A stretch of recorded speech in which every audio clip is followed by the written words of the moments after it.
Hello. We're a little bit early still, but hopefully everybody's doing good.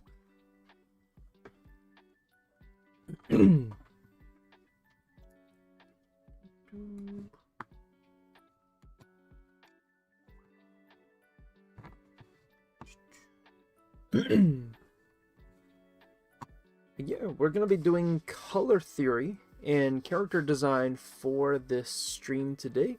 And it's going to be a fun one. We're going to be doing streetwear because I think that's the one that everybody voted for. So yeah, it's going to be a fun one today. And we get to just kind of design some fun character. Or I was going to say fun characters, but most likely just going to be working on one character for today.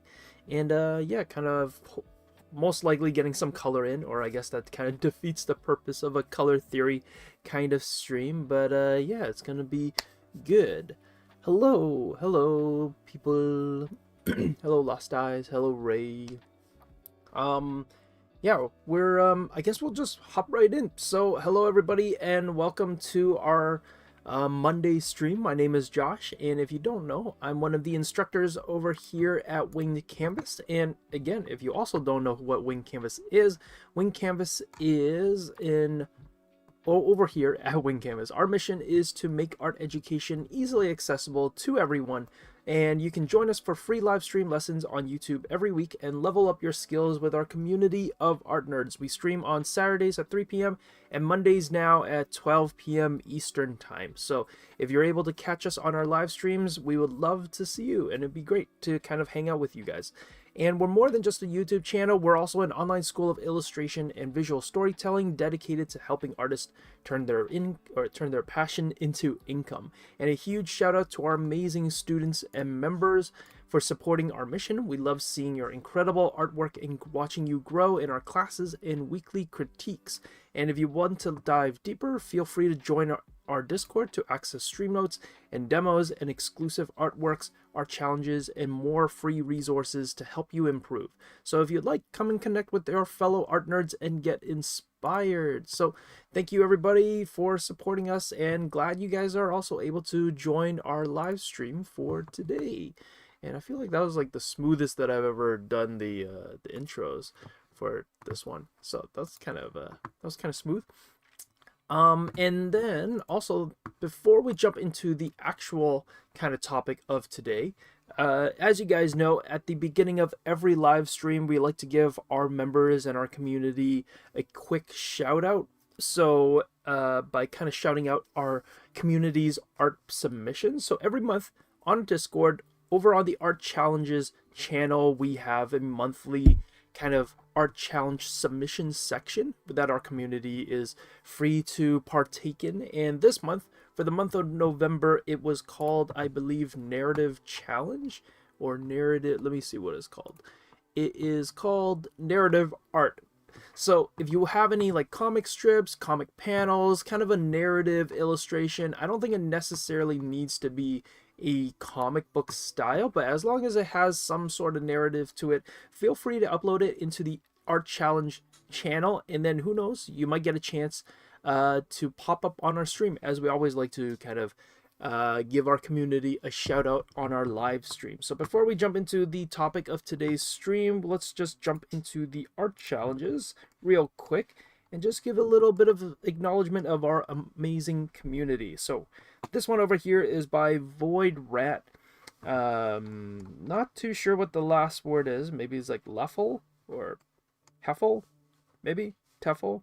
So one of those. Sorry I'm mispronouncing that last part, but this is by Void Rat. I thought this was like a really cool one. It's really kind of dark and atmospheric and gloomy and a bit moody, but when I looked into it, I was like, oh, this is kind of like a neat story. It seems like these two characters have like these, I don't know, spirit apparition type animals that they kind of summon, and then they're like interacting with each other. So there was like a cool little backstory there that I thought was kind of neat.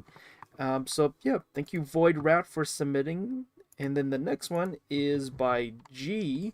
Now I think G said that this one was done previously in other years prior for some kind of like exposition, but I thought that this still kind of works. It tells a very dynamic kind of narrative about love or fight or something. I think it's about love because the prompt I think was supposed to be like a fight scene, but I think they tackled it as like, oh, let me draw a typical fight scene, but depicting the story of love. So I thought the drawings here were like really cool, quite dynamic. The colors are very over the top, quite intense. But yeah, cool painting and cool drawing nonetheless. And then lastly, we have, I guess, appropriately themed Christmas drawing over here. And I feel like this is probably relatable to a lot of people here where, you know, it's November hits, and it's already time for Christmas decorations.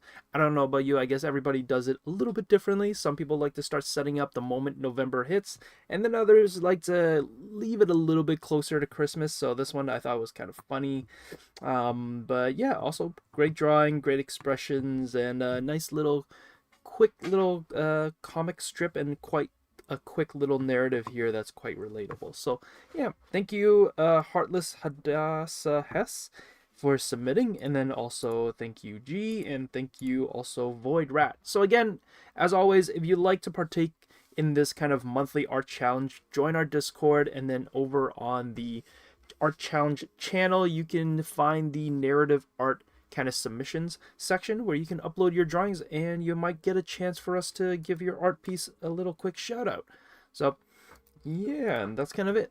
And hello everybody for joining. I'm glad you guys are all slowly hopping in, but yeah, hello everybody. Okay, so for today we're gonna be tackling two, well, I guess in a way two topics. We got streetwear character design, because that's what you guys voted for. So if you guys didn't know, about like 2 days or so before the stream, not about, like 2 days before the stream, so I posted on Saturday at around like noon, or around like 12 to 1 o'clock, a poll went up asking you guys what type of outfit you would like for me to tackle, and I think I did a high fashion, streetwear, athleisure, and then the last one I think was kind of what is it? What was the last one? Oh, Ivy League kind of fashion. And you guys voted for streetwear. So if you guys didn't know, we posted a poll 2 days before the stream, and if you guys would like to partake in kind of vote for what topic or what subject matter gets drawn for the stream, keep an eye out on our posts. We always post a poll before the stream goes up, so you guys have a little bit of participation for what we draw for stream. And you guys voted for streetwear, so that's what we're going to be doing today. And then also today, the topic is not just character design, but also color theory. So the way that I think I'm going to tackle this is more so less about going into every aspect of color theory, but more of how would I incorporate color theory and just choices of colors when designing and coming up with the colors of characters. Because honestly, there's an endless kind of direction that you can always head into when it comes into character design, and also the color that you assign your characters. But I think I'm going to try to just break it down into simple little, let's say, checklist items that you guys can keep an eye on when you're coming up with the color scheme of your character. Yeah, I also just agree. Streetwear is just like a cool one. And it always kind of changes over time, but I think it's always kind of a fun one to draw.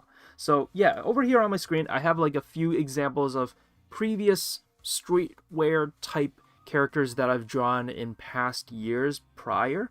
So I got one that you guys might recognize. This is the foreshortened character over here. The big boxy jacket, cargo pants, and then I guess more like street or casual wear kind of shoes. And then the next these two, guys have probably never have seen these ones, because these ones I did for our summer camp over in the character design summer intensives. And I had a moment where I was like, I'm gonna design every Zelda character in streetwear. Yeah, that didn't end up happening. So I've only ever done Ganon and Zelda in the streetwear style or more just regular clothes approach. And yeah, I thought these two kind of matched and was quite appropriate for today's kind of topic. But as you can see, you know, just because I feel like there's this notion or preconception that when you tackle color theory, you got to make your characters go like super saturated, super over the top in colors, and you can, but you don't always have to. So that's, I guess, what we're gonna kind of approach for today. So before we do the character design itself, I guess we'll kind of tackle just roughly some color theory needs to knows in a way. But yeah. Oh, also thank you for thanks. Yeah, I love doing streetwear every now and then. I feel like I haven't done it in a while, but I always love doing streetwear. They're really fun. And the shoes. Yeah, can't forget the shoes. Love drawing shoes. Yeah. Was wondering is that Ganon in high quality drip? Yeah. You know what? I think what sells it is like the chain necklace, but then the chain necklace is kind of done in that Zelda Breath of the Wild art style that they had going on. So yeah, all Zelda characters in streetwear alvo. You know, maybe if the inspiration and the motivation kicks in down the road, I wouldn't mind kind of maybe going about it again. But yeah, I had a lot of fun drawing these two. They were a fun group of characters to draw. Okay, so there's some things. Okay, let's maybe quickly go through what color theory that I'm most likely going to try to tackle for today's, just because this is the color theory that I think stands out the most. It has a lot of just like pop to the colors. And also, hello Vin, glad you're able to come babysit. Yeah, come and hang out and join us. So the one that I'm going to be using for color theory is going to be complementary. Now, if you don't know, there are a few kind of core. Maybe I'll just rattle off the color theories, different kind of color theory groupings that there are, if for those who don't know. So I'm just going to rapid fire go through this. Complementary, basically, it's the opposite. I think I spelled opposite wrong.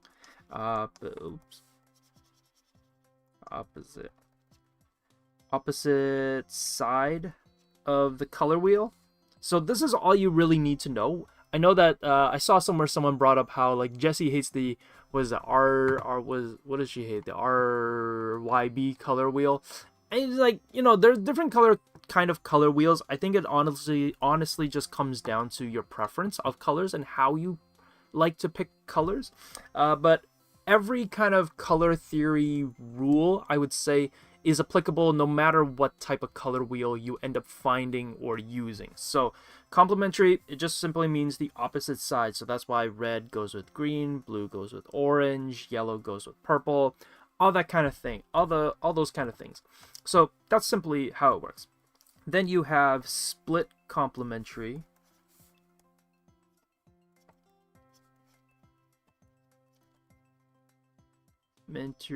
And it is essentially complementary, but then you split off into kind of like a Y formation.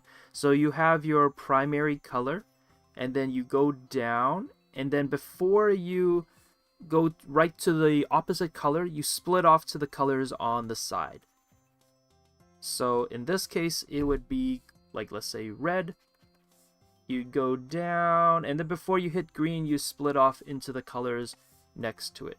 So again, depending on the color wheel you use, depending on how in-depth the color wheel is, because there's color wheels that only have like, I don't know, like 6 colors on it. Some color wheels have like 9 on them. They can have even more. So depending on your color wheel, depending on how many, let's say, slots there are, this split complementary rule can kind of have a little bit of wiggle room. Like you could, well, for this one, it's not possible. Like I can't go to these ones because then it'll just be the 2 primary colors.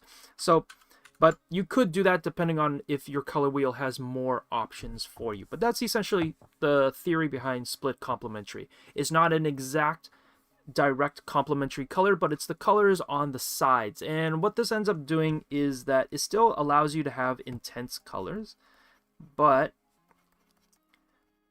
not, it's like but a little bit more, there's a little bit more nuance to it. Bit more nuance. Well, this has like this is like the most intense contrast. Because they're complementary. CMYK is her preference. Yeah, I mean, you can't go wrong with CMYK either. Yeah. Are the background block colors you use in these three complementary colors? You know what's funny? I didn't consider that. I think when I was doing them, but it kind of ended up being that way. I also did not plan it out so that the background colors were all like in order of the rainbow, like red, orange, and then yellow. But I don't. Well, maybe a little bit. So for this one, for sure, because the outfit was majority like green and turquoise, so you know, like red background, nice and intense. I feel like also just matches the pose and the style. And then this one, the orange, I guess also, yeah, probably I had that in mind when I was like trying to figure it out. This one, honestly, is just because Zelda has like yellow hair. I was, at the time when I was drawing this, I was super into using yellow as a color. I mean, I still love using yellow as a backdrop color and as kind of like the support color. But no, I don't think I was like intentionally having that in mind, but it probably had some like subtle influence, subconscious influence. Okay, and then the third one is monotone. This one is probably the easiest one. You basically just stick to one color. Like for the, yeah, I would say, let's keep it simple. You just stick to like one color. And then the fourth one is analogous.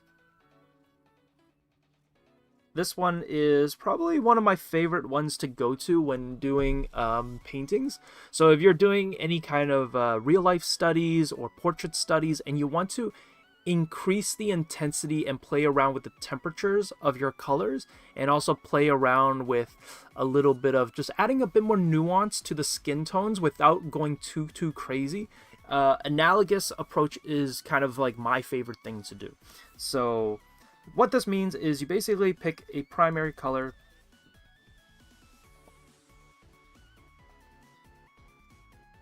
and then you move, and then you pick the colors around it.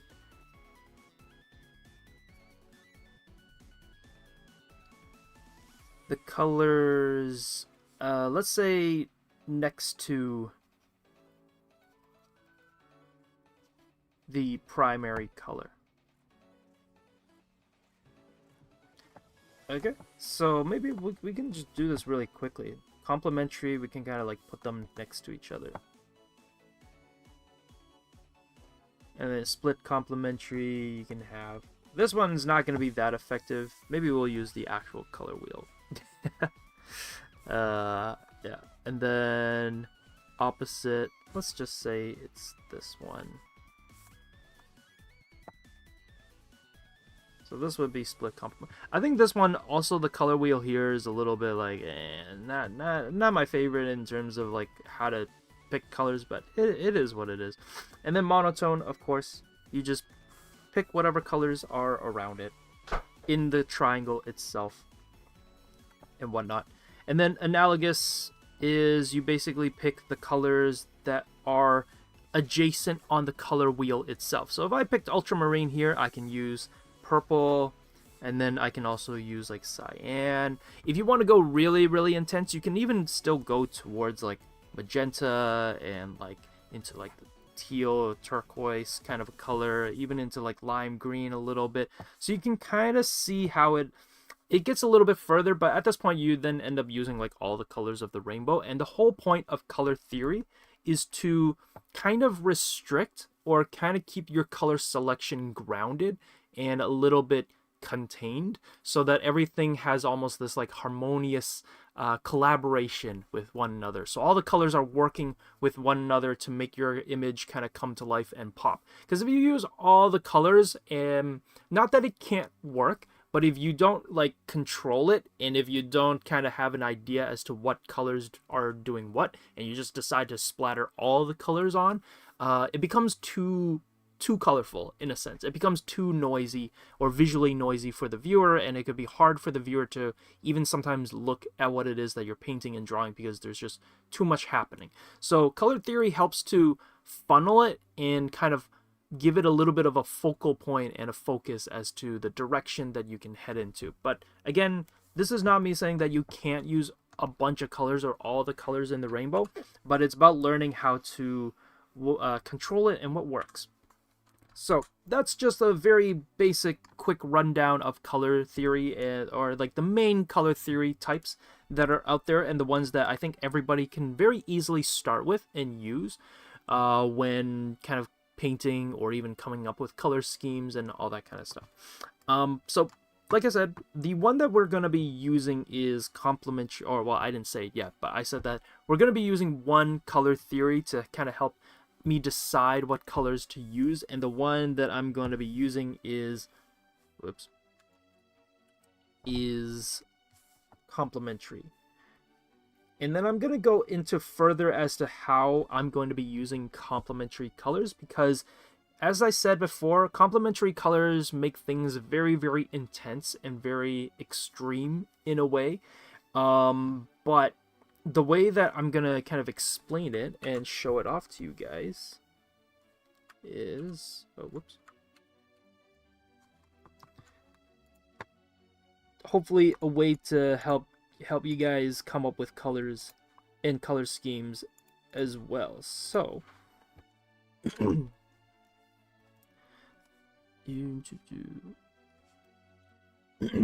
when picking colors, I like to always, or here, let's kind of title it, Picking Colors.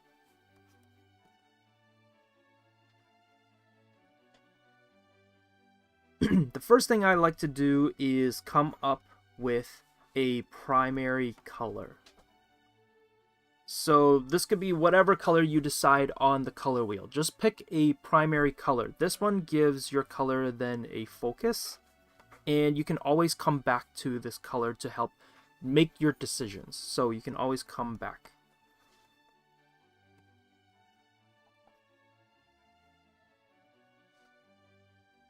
To guide decisions.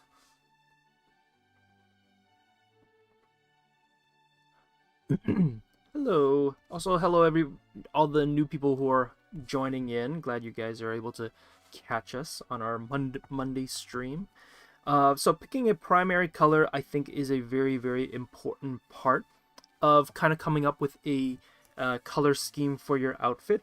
And then this is the one part that I think a lot of people kind of go maybe get a little bit out of control with, which is the complementary color. So the complement part. So this part, when you guys are picking it, make sure that it is secondary. It should feel secondary to the primary color that you are picking. It should be the one that supports and boosts, or maybe not boosts, let's say accents. It gives an accent. It's like an accent color. It could help be in accent color. So this way it doesn't seem like colors going all over the place and you're just like picking random colors and throwing it on your character hoping that it sticks. Yes, picking colors for a character does kind of come down to that. You're picking colors, seeing that it works, but by having these kind of guidelines, hopefully as you guys are picking colors, you're able to understand why you're picking the colors that you're picking and not just kind of blindly choosing the colors on the color wheel hoping that it works. But now you're giving yourself a bit of like a funnel or a little bit of like a focus point as to how to pick colors.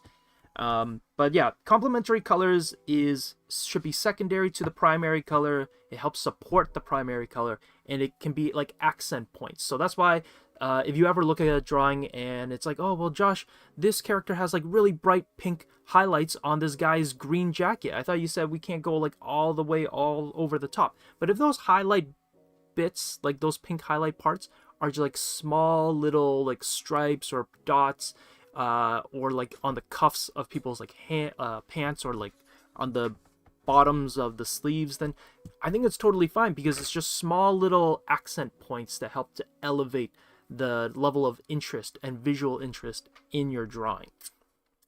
So that's the complement part. Now this is like the core aspect of how you come to pick colors. Then the next thing I would say that I want you guys to keep in mind is, once you pick a complementary part, you're going to have to play around with value and saturation. And how you play around with this, what you want to aim for is create a level of visual contrast. Create visual contrast. And in turn, what that ends up doing is it helps you to create visual interest. So like before, like I said when I was pointing out these colors, if all your colors are like super intense and they're super over the top, then you're basically kind of shouting for the audience or the viewers' attention for every color that you have. But if your complementary color is just a support color, and you play around with how saturated and how dark or how light that color is, then you're able to really kind of play around and dial in how intense those secondary colors are going to be. And this is like the big part too, create contrast. I want to have you guys try to create contrast.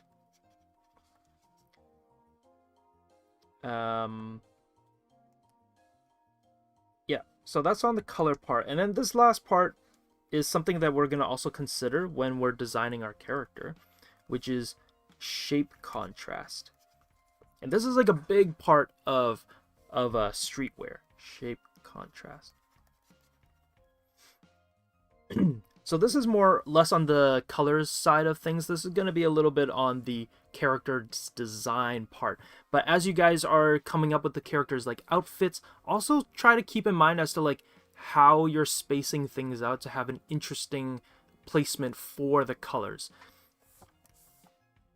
So instead of having your, so as an example, I guess, instead of having your characters all just have like a uniform outfit, try to think of like, how can I break up the shapes here?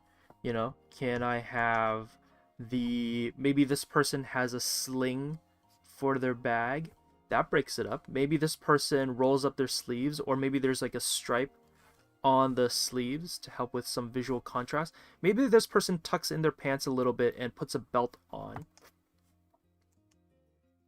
and that changes the shape of the outfit and changes the shape of what the person is wearing.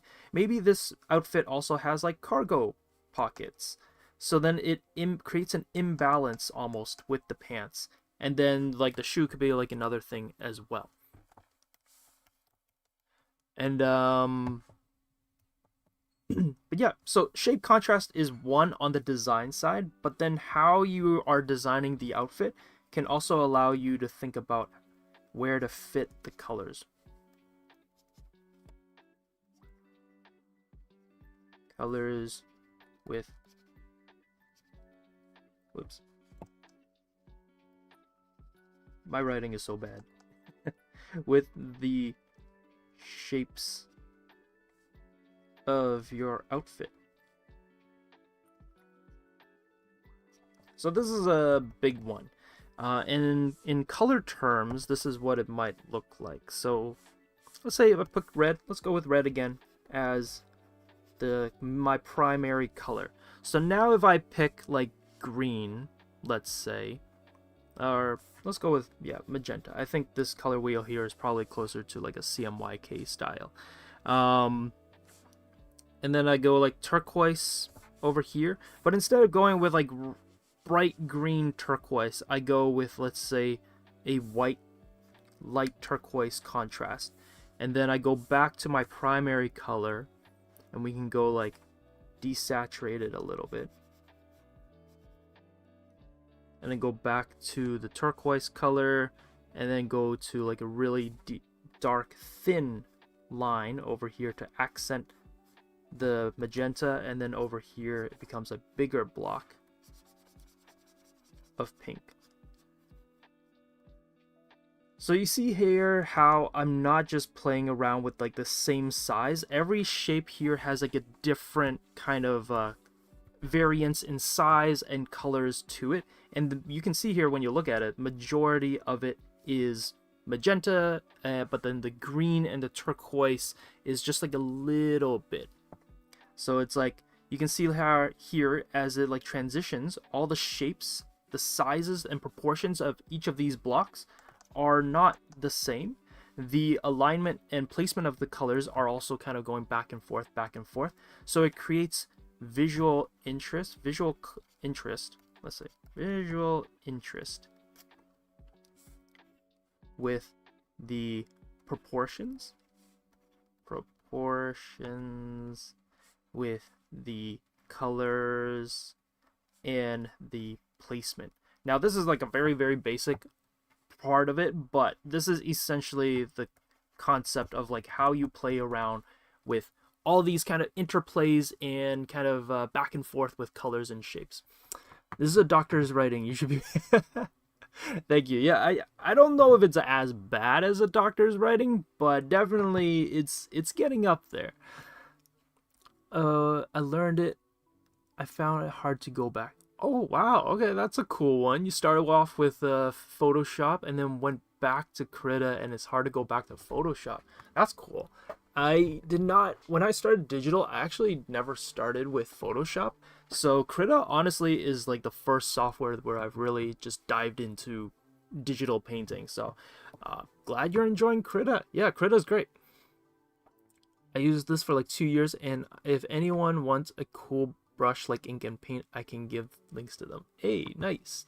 Yeah, there's some great brushes on Krita, and honestly, customizing and picking brushes are like really easy and like very cool. So I encourage anybody who's trying out Krita to play around with like the default brushes, but if you find a brush you like, definitely play around with the settings to really fine tune it to the way that you like it. Entirely, I found that she doesn't really look well, okay, so I did see that comment. It's like, oh, what if my character's in black and white? I'm not really sure if so the way I understood that statement was just like, oh, my character is meant to be black and white. I think black and white is totally fine. You don't always have to have colors with your character's outfits. If their character likes to wear black outfits, like I pretty much wear dark colors outfits for everything that I wear. Used to use Medibang. Yeah, I tried Medibang in the beginning. It was a little bit hard for me to wrap my head around. I don't know, not wrap my head around, but just the flow of things. I just preferred Krita more. No shade towards Medibang though. But yeah. Cool. Okay, so with that being said, this is, if you guys are part of our Discord, this image will be shared and uploaded onto Discord after the stream. So if you would like to get this note here, then definitely join our Discord. If you don't, then I don't know if our mods or whoever's in charge of our YouTube posts after our streams will post this, but kind of I guess viewer beware in a way. Okay, so now for the actual designing part of the stream. Wow, we finally got there. I realized I like man, spending a long time with just this breakdown, but hopefully this lesson breakdown you guys enjoyed it and you find it useful. But yeah, we're gonna get started. So this is more on how I come up with ideas and designs. So if you guys have ever been to my streams or even some of my XPPen workshops before, this is kind of the order of things that I like to run through. 1, do a rough figure sketch.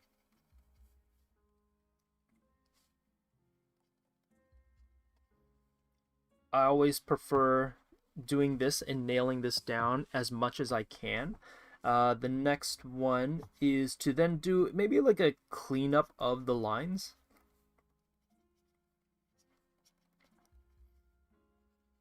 And then we'll do the final. Hopefully we'll have time and then and then maybe we won't make it too clean this time because, you know, gotta add the colors for the color theory part of it. And then obviously we're gonna color it. So obviously I feel like most people don't put enough attention and time into this one. Now, if I was doing this on my own time, I would spend a good amount of time on the first stage, coming up with at least like let's say 2 to 4 ideas.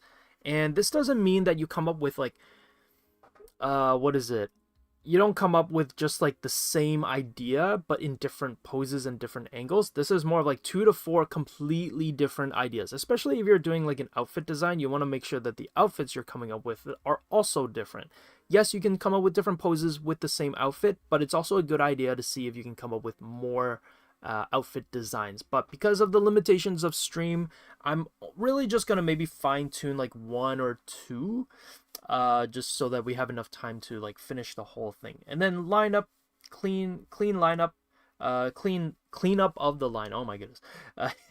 This one, if I was doing this on my own time, usually I might do 2, yeah, maybe like 1 or 2 passes. I feel like lately I've been able to get things finished in like 1 pass or 2 passes, but it can range from 1 to 3 passes sometimes, depending on how clean and how detailed and how thorough I was on the rough stage. So it really kind of depends. And if you guys don't know what this means, usually it's like when you do a rough drawing, it's really rough, then you make a new layer on top, and then you lower the opacity of the rough drawing, and you try to clean up and refine the drawing a little bit more on the second pass.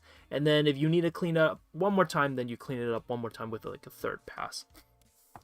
And then final, obviously, is like you're trying to spend the most amount of time on this, like clean and control of your lines. I saw someone here go like 1 2 3 9. Okay, here, let me add that little cross over there so it looks more like a 4. It's a 4. I didn't even connect it over here. It's here, let me space it out a little bit more. It's a 4, don't worry. And my skin looks yellow. It depends kind of. Well, if you find that your skin that you're painting, especially if it's supposed to be more quote unquote natural, then I would say you might be leaning a little bit more towards the orange or the yellow side of the color wheel. Skin tone is very much on the red side, even for people who have maybe less pinkish skin, will still be on more of the red side. It just might be a little bit desaturated or a little bit lighter, because desaturation actually makes it feel a little bit closer to a more yellow skin tone or a more orangey skin tone. But I would always have people avoid using orange or yellow unless the lighting really is like a light yellow or orange kind of light casting onto the skin. Or else if the lighting is like normal and natural and you use orange and yellow to color your character's skin tone is actually going to feel very like dry or almost zombie like, because it actually makes it feel more green than like a natural skin tone. And then for natural darker skin tones, I mean, you can always lean more into the magenta or into like this area, maybe not like this, but you can always get into a little bit of purple, get into a little bit of like the maroons and the dark reds, and you basically play around closer with like here. So darker skin tones, you actually have a bit more of like this range for your colors, whereas for lighter skin tones you play around more with like here. Never, I would say very rarely, unless your lighting is in that kind of lighting scheme, you very rarely ever play with the skin tone in this color range of the color wheel, because it makes your skin look very like dead in a way. But yeah.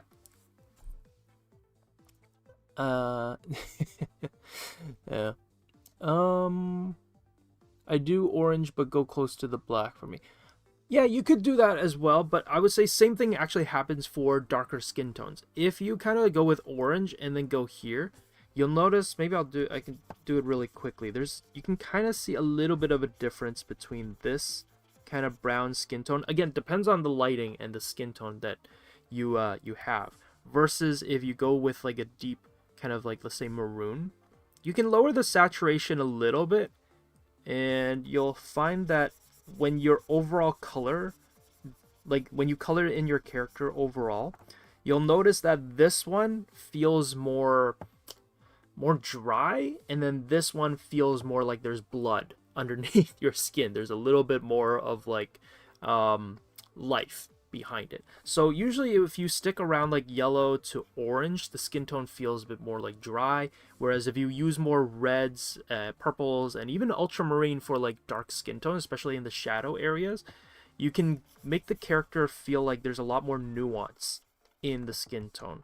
But yeah, I mean, like, I'm saying purple and like maroon, but honestly, like anywhere around here will still work perfectly fine. What about red fur? Well, then you can just use red for the red fur. Okay, so now to the designing part. So stage 1. Oh, right. Okay, now that we're drawing, I'm actually going to move this here because I tend to move my screen around a lot and I like to zoom in and out a lot. So I'm actually going to I'm gonna put the overview here. So for anybody who doesn't want to see all the zooming in and out and everything, then you can just look at the overview over here. Okay, so now we're gonna go into the rough sketches. Finally, the drawing portion of the stream. And I'm gonna try to answer as many questions as I can on the chat, but if I end up missing your questions, so sorry about that. I guess apologies in advance, but I will try to catch as many as I can. If not, Vin will try to answer them if I'm not able to answer it. But yeah, I'm gonna be drawing it, but I will try to keep an eye on the chat as best as I can. Okay, so I feel like with streetwear clothes, there's a few things I do want to keep in mind, which is that usually streetwear is very like baggy.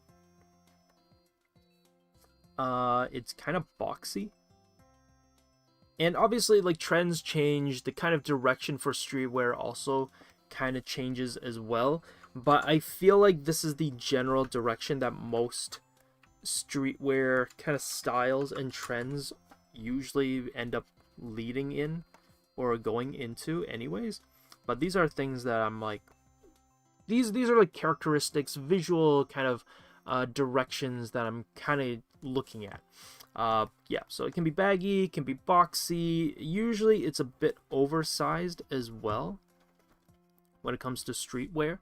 And there's a lot of, not always, but there's sometimes a lot of layering that I see with streetwear. But again, like, this kind of, I think, changes depending on the trend and the direction of the trend. And then the last, I feel like there's one more thing. Oh, stacking. So I've been getting really into like fashion, like YouTube. Just, I love watching it, and so I'm like picking up on certain like terms and everything. But stacking is one that I think is kind of interesting, and plays a lot into streetwear. And stacking essentially is when the let's say pants or sleeves are too long and they start stacking either on your foot or they start stacking around like the cuffs. Too long and they start stacking. So this is kind of what you see when like you have shirts, like this is a shirt and then you have like this happening on your outfits. This is called stacking. So I feel like this is a very kind of reoccurring visual theme that I start seeing a lot with clothing for streetwear. And so all these things here, I'm going to keep them in mind. I'm going to kind of see if I can add and include this to the character's design as I'm drawing my character. I think for this one, because we are kind of like coming closer and closer to like 1 o'clock, which would leave us about 1 hour. I'm not going to go for a super crazy outfit, but I'm just gonna have fun with this one, this design, and everything. So I'm just gonna peel the curtains away a little bit. I thought this was a really cool kind of outfit. So on the side, I have this dude here from Lululemon. We're not going to copy the outfit exactly, but I think this is like a pretty neat kind of shape and form. And I really like the pose. It's kind of like relaxed enough. We might change some stuff, but I thought it'd be kind of a good idea to just show you like what reference I have on the side to help guide the design. Now, like I said, because we're not going to be following the pose exactly, I'm thinking like, oh, what if we turn the body a little bit? I always love to kind of have the poses be a bit more kind of exaggerated with the stance. So we might kind of play around with like the angle, might kind of play around with the kind of with the gesture and everything, but we'll see. So this is kind of what roughs are for, and you'll notice that I'm not really trying to design an outfit just yet. I'm more so just trying to figure out like, oh, what would the pose be? And I'm kind of like blocking out the silhouette. So I'm not designing the outfit per se, but I wanted to come up with the shape of the character.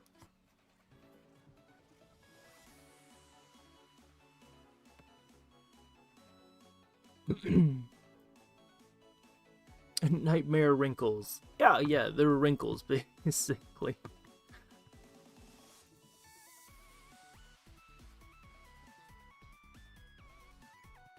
And we might change up the outfit a little bit. Maybe we might give this guy like a hood or something.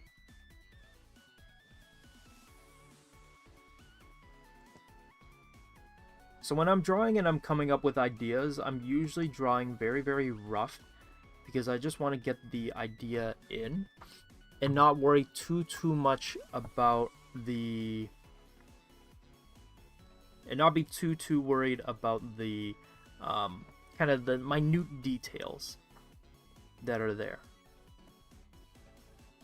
Actually, we're going to take a little bit from the reference photo from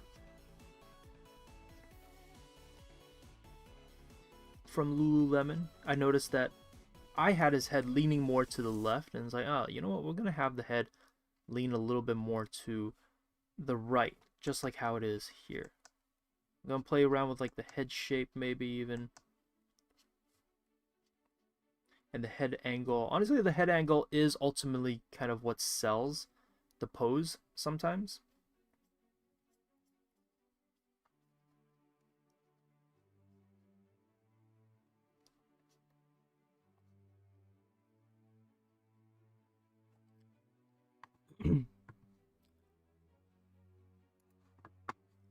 And I have like other, so I do have Pinterest also on the side over here with some, just, I don't have any one particular pose like picked out or outfit picked out, but if I need a little bit of inspiration on like, oh, outfit designs, then I'll kind of just scroll through and see kind of what's there. So hopefully this gives you also an idea as to roughly how I also like to approach what is it? Research. Quote unquote research. I feel like it's always a good idea to go get some research and to go do some like scrounging around, scavenging of information and references. But yeah, we're just kind of slowly building out what this guy could maybe look like. I don't have an exact direction, but we'll see.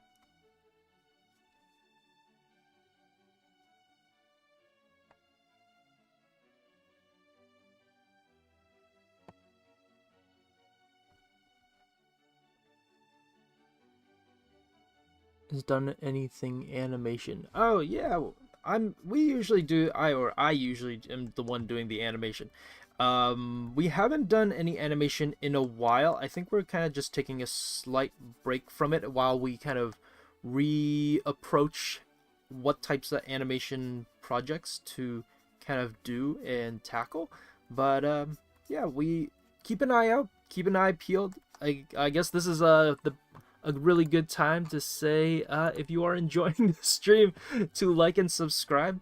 We really appreciate it. But we also appreciate it if you guys subscribe, and it's also the best way for you guys to know what types of subject matter we're going to be working on next. And if you guys are interested in us when we do our animation streams, subscribing is kind of like the best way to stay up to date as to when those are gonna be coming back. Because yeah, me and I guess a little sneak peek, me and Kevin are talking about it, but yeah, we're kind of going over like what are some directions to head into. Yeah.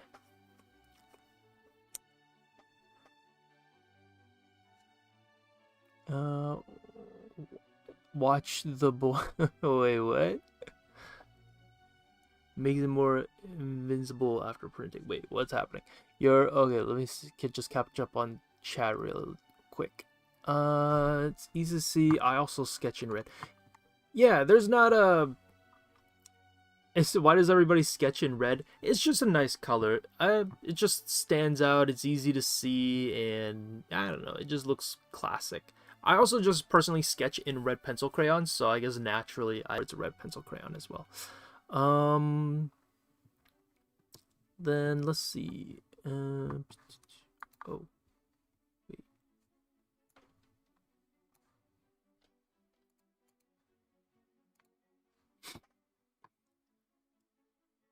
Medieval robes, and I'm laying down, and I don't know how to draw the wrinkles.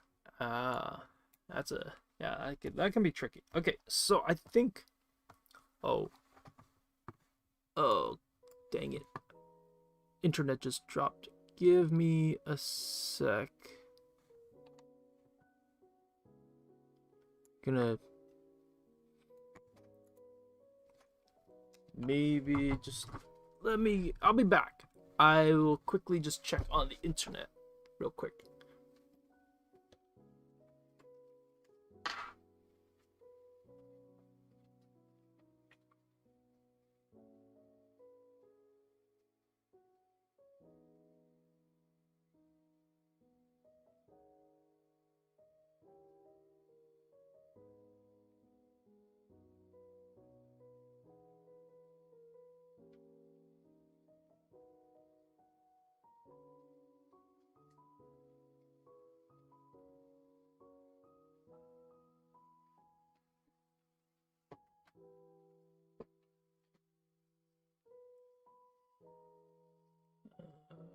Okay.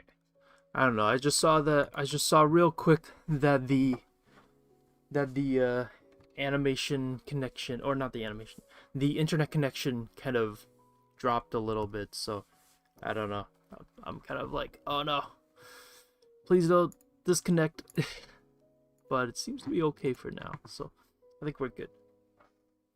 But do let me know if the stream is kind of maybe choppy, because there might be. I'm hoping that everything stays okay. But yeah, stream is good. Okay, thanks. Okay, so I think we'll just kind of go with this. Just a classic, nice, simple sketch. And because we are kind of getting short on time, we're just gonna go ahead with it, and we'll clean up and do kind of changes and adjustments as we go with the character. So here we go. And so this is what I mean by doing it in multiple passes. So this would be my first pass. You can, I don't know how you guys want to technically term it, but this is my rough pass. And then I guess this is going to be my first cleanup pass. Or you could say this is the second pass, because, you know, it's the second attempt at the drawing. So now that I have the drawing kind of mapped out, going to just lower the opacity as much as possible. I like to lower it to about maybe like 13 to 14%. Depends on how visible you want your drawing to be. Also, I noticed that someone asked like, oh, why red drawing? This is kind of why, depending on if you end up changing the color afterwards. So right now, the color that I have is kind of this, I don't know, this red color, but sometimes in my second cleanup passes, I'll change the color to maybe like purple or blue, just so that it's a little bit different and it's easy to identify. But in this case, I'm just going to still keep it red, but that's why I'm going to lower it as much as possible for the cleanup part. So in this one, because we're slowly getting short on time, I'm going to just kind of go ahead and try to do as much detail as possible.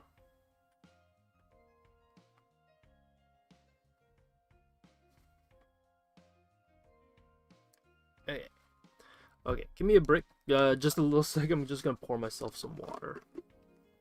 You guys have a Discord? Yes, we do have a Discord. Yeah. Also, I just learned how to use Krita. Oh, thanks. Hey, great. Yeah, we made that Krita video to hopefully help you guys out. And try to just tackle everything as much as possible, so if you're just new to the program, it's easy to jump in and try it out.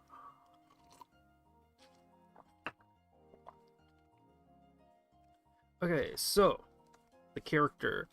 Now, I don't really have a character's kind of design in mind, but we'll just kind of go at it. And I'm thinking about doing some like kind of quirky character here. So we're not gonna do like the usual like anime or animation style character. We're gonna play around with like shapes and be really rough and loose with the line work here. You know, maybe we'll make it kind of like give it a slight fantasy twist to it.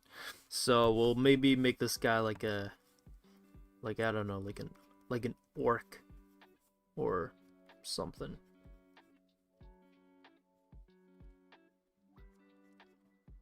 Not on purpose or anything, but just kind of like, oh, let's see how it'll go if I just play around with the face shapes.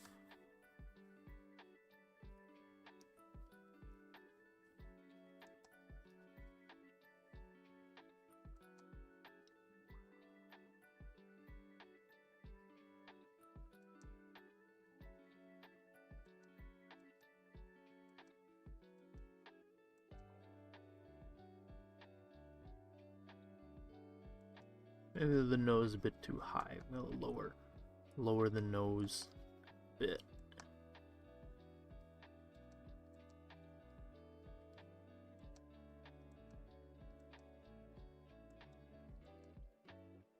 So I'm always, when I'm drawing, if you hear any kind of, I don't think you should be able to hear the clicking, but if you do hear the clicking, it's me basically always going on and off with the eraser toggle on Krita. So if anybody is new to Krita and they're like, oh, how do you erase but get this like textured erase kind of feel to it, Krita actually has like an eraser toggle component to it that you can just very easily turn on and off every single time.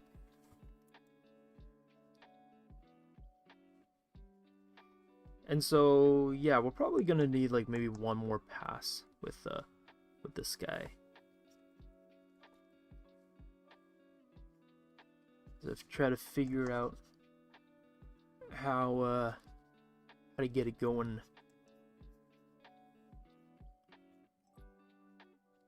I see a lot of guys here and there now, like they'll have the tab on with like or they'll have the tab kind of floating off the hat sometimes. I feel like that's kind of neat. See that every now and then.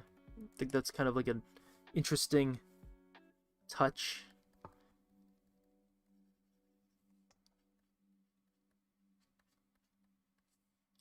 feel like it ends up creating a very interesting face shape.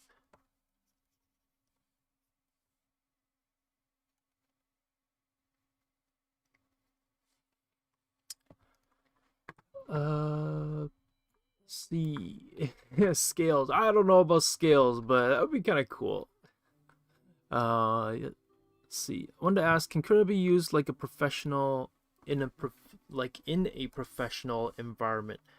I think it honestly depends on the studio that you're working in. So if like I'm assuming that the question is like, oh, can you use this for professional work? I think you totally can use it for professional work. I think it just really comes down to maybe what the clients are asking for, or if you decide to use it for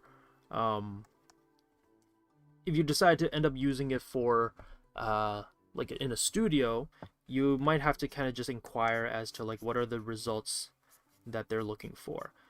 And if Krita is able to pull it off, then yeah, for sure, go for it. Definitely add it in.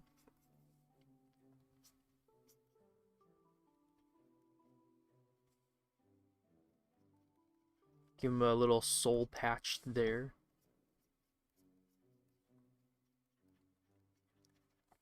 Okay, kind of just slowly come up with the design of the character. Not trying to do anything too over the top. Over here. And then we'll clean up the face afterwards as well. Down the road. Ooh. Hey. Oh, okay. Let's see. Does anyone have a certain type of drawing tablet? Yeah, I'm using XPPen's kind of tablet for now. Do you wear streetwear, Josh? I don't think I do. I am very, very plain and simple when I wear clothes. Like right now, I just have like a half-quarter zip from yeah, I'm just wearing a half-quarter zip, and then if I do wear like if I do wear any kind of like baggy clothes, it's just a crew neck from like Uniqlo or something. So I'm not very over the top with clothing. Like I'll wear my fair share of like baggy outfits maybe, but I'm not gonna go like over the top and go buy some like super expensive outfits or anything like that. I'm also not someone in for the trends, so if you know, people are like super into baggy jeans right now, I know, but that's not my thing. I don't mind a good like loose straight leg kind of pants though, but I'm not gonna like go out of my way to buy uh, clothing just because it's trending or it's part of like the streetwear style. Um, but you know, if that's the you know nothing against that though. If you guys like buying streetwear and whatever and following like keeping up with trends and kind of like keeping up with that kind of stuff, then yeah, totally go for it. But yeah, personally, I do not go do that. But I think it's kind of fun. I always think it's kind of neat.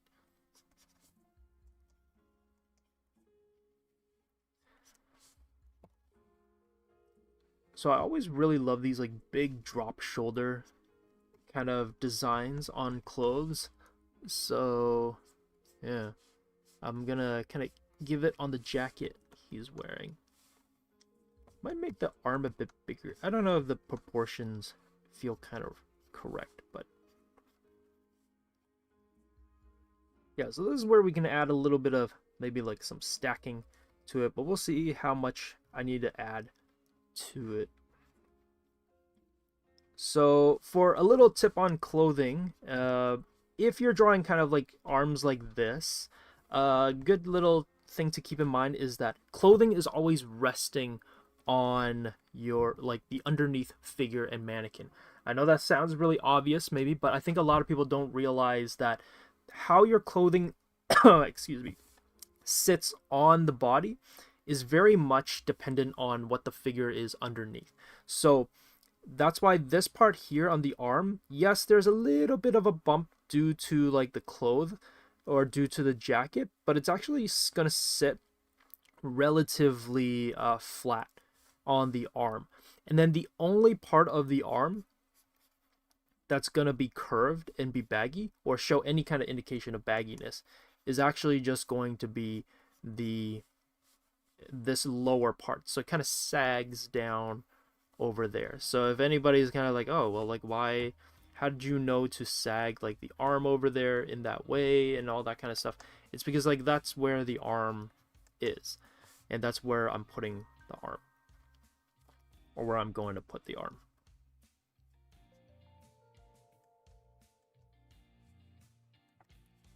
Alright, and let me go back to the Lululemon image so I can kind of see how this hand is kind of positioned. So, and then I guess quick tip on drawing hands. I usually try not to draw the whole entire hand, but instead draw the shape of what this arm is kind of doing, or what the hand is doing, not the arm. And not necessarily try to copy the details that are there, but just map out roughly the shape that it's taking up.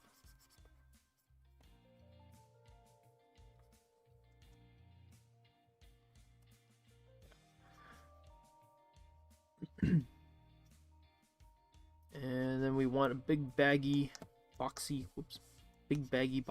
kind of jacket, and I did want this kind of jacket to be like open, so I'm gonna have it just like flare out a little bit before kind of coming back in.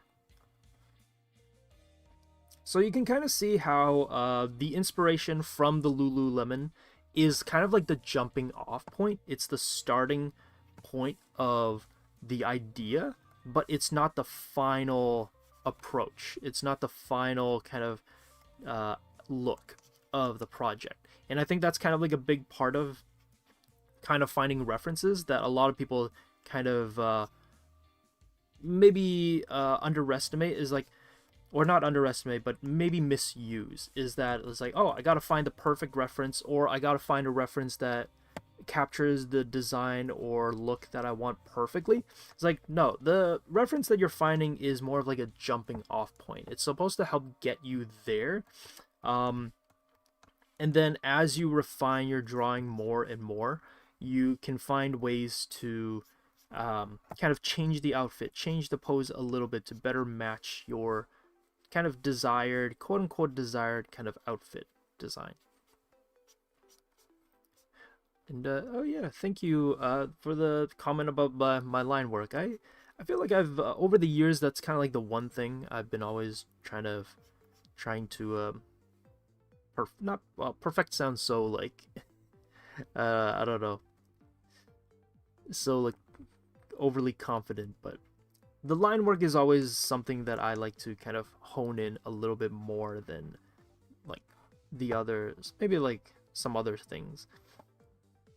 I just like the beauty of like a good line drawing more than I would say like rendering or lighting. Like those things are nice too, but it's like not really my thing, if that makes some sense. And we're gonna give this guy maybe like some boosts.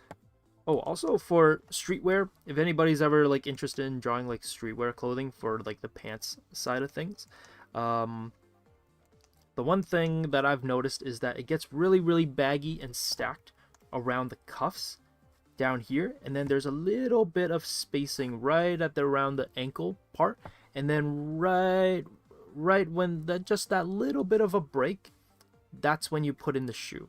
And I think this is the one part that really helps to sell kind of like the design and look of a shoe, is the way your shoe kind of takes a little bit of a break from the transition from the leg. The leg is nice and straight, and then you have this bagginess to break up the forms. Then it gets really, really baggy around the bottom. Then there's like a moment where it kind of becomes flat and clean, and that can either be like the pants cuff, it can be the socks, and then you get back into the shoe, and the shoe can be like over the top and really crazy and all that kind of stuff. So yeah, as always, if you guys don't know, I'm like the residential shoe guy, so we're gonna, well, of course we gotta go crazy with the shoes. Gonna take a little bit of inspiration from like the, what is it, the New Balance shoes. I think those are kind of, I think they look personally kind of sick. So they look like dinosaur teeth. I don't know, this is how I like to think about them. They look like dinosaur teeth. They're really like extra. They're very like over the top, but I think they're kind of cool. Now the shoe design or the shoe shape or the size, I might kind of go backtrack on them a little bit and be like, maybe it's a little bit too big and whatnot. So we might just kind of or change the angle or the design of it a little bit. But yeah, again, not gonna spend too much time trying to come up with the design of them, but more of like, oh, what are some interesting forms that I can make with it right now.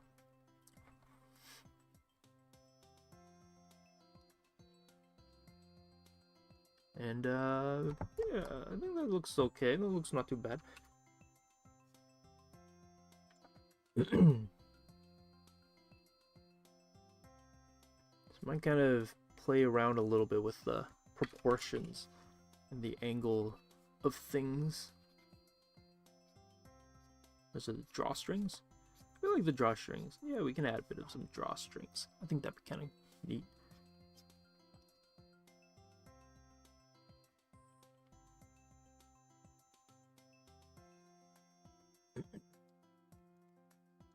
Okay, so this is maybe our base drawing for our character here.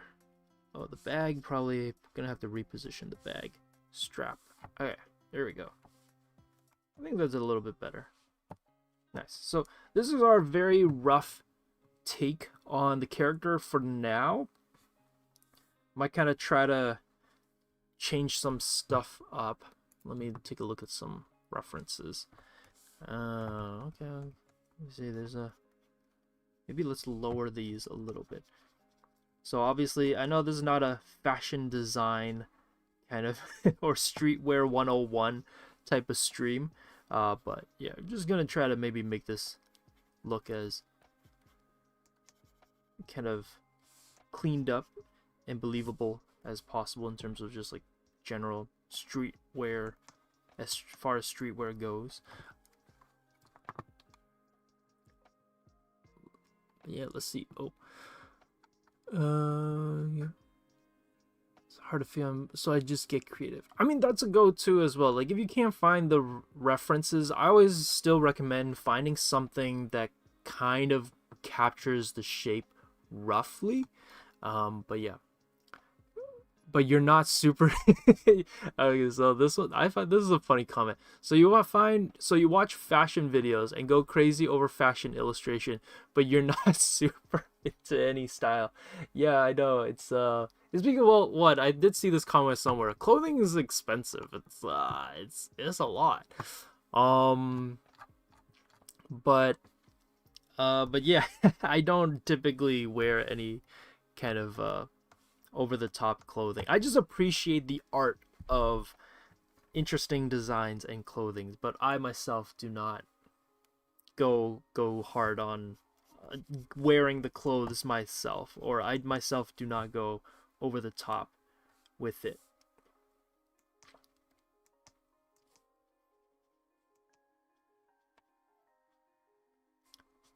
Like, I know of streetwear design and some streetwear kind of like the what is it, the nose, need to knows or whatever, but yeah, I myself am not into streetwear. Yeah, I do find it kind of funny myself as well. Let's see, because I think because we gave him like, or I gave him a bit more of like okay, well, his arm also has got to be like all the way down here too. Because I gave him a bit more of a, what is that, orc? Where I was like, oh, let's make him an orc. We do have to, I think, maybe I kind of want to see if I can get creative with the outfit in terms of like the patterns that are there. So making his arm just a little bit longer. Alright, there we go. I think this is not too bad. That's pretty good. Yeah. Alright. Let's see. Giant shoes. Yeah, so I might like change the shape of the shoes. Usually that ends up happening. I do think it's a little bit too big But so what I end up doing usually is with feet, I like to prioritize the design first, and then when I get the design down, I will then kind of just manually shrink the shoe, because I'm like, oh, let's just like go with the flow and design some really cool like shoes, and then once I get the shoe design down that I like, then I will figure out the size afterwards. If that makes sense. Yeah. Yeah, kind of like Kingdom of Hearts style. Okay, I think this is good. We'll go with this one because it is 115. So, you know, so this would be my, depending on how you want to define the terms, this is either my third pass or my second pass in the cleanup stage. So this is we're gonna go at it one more time, and I think this one is one where I am going to finally clean up the line work. So similar, I'm gonna maybe tackle this in the same way that I did the foreshortened character. I'm gonna actually use this brush over here called Bristles One Details. It's kind of neat because if I zoom in real quick, you'll see that it's made up of a bunch of tiny little dots. And you can't draw too small with it, but it creates this nice kind of streakiness in the brush strokes. And there's a little bit of like some opacity, but not too much. But I find that it's great for doing these kind of like over the top, kind of like more streetwear style of designs. I find that it's much more, the characters look more interesting. And because I will also give them a little bit of like some messy, it also encourages me to be a little bit messier with the line work. So that's what I'm gonna do. So we are gonna clean this drawing up, and we're gonna maybe move the chin over just a little bit.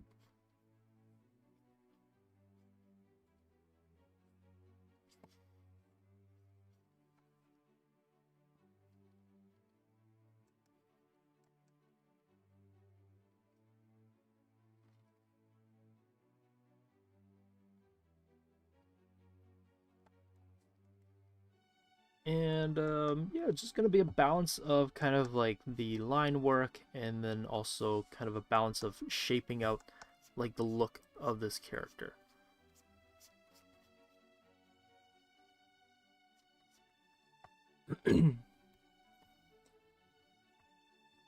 Only watch scenes from Castle.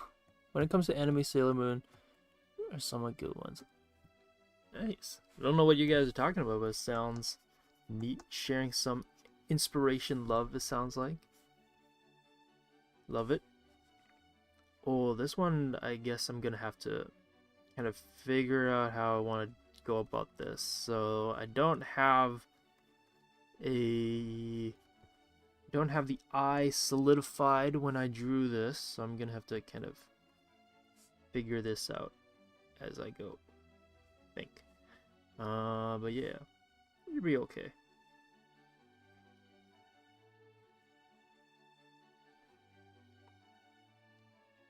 Yeah, so at this point, if you guys have any questions, do let me know, and I will try to get to it as best as I can. But if not, at this point, this is kind of like where we usually kind of just chill, and kind of, I'm just gonna be drawing and fine-tuning the drawing here. So if you guys have any questions, though, this is kind of like the best time, as I'm just mostly gonna be cleaning up the drawing.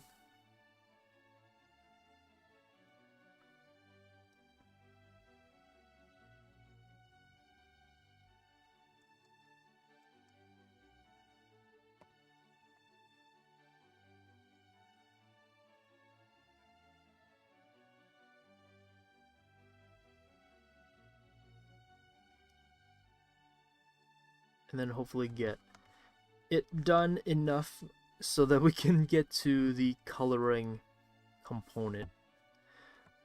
So because this drawing, I want to go for a more rougher approach and a more rough feel. I'm not going to actually focus too much on super clean line work, if that makes any sense. So I've had this question brought up a lot over the past few days, actually, from multiple students, which is like the question of line work and how do you approach line work.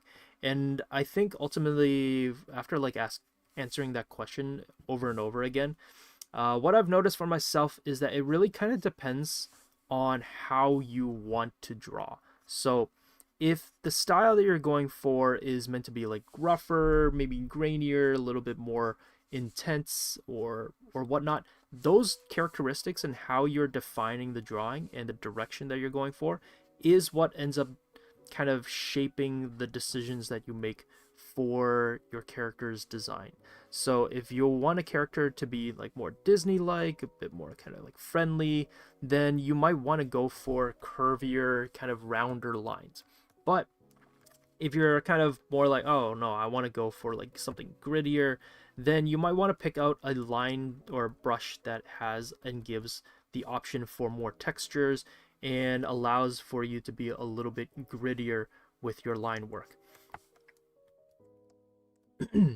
And then how you draw and the line weight for how you approach your drawings are also going to be kind of dependent and defined by those characteristics as well. So if you're trying to go for something grittier, then how you apply those lines, how you draw those lines is also going to be dependent on the tone and the kind of desired effect that you want for your drawings.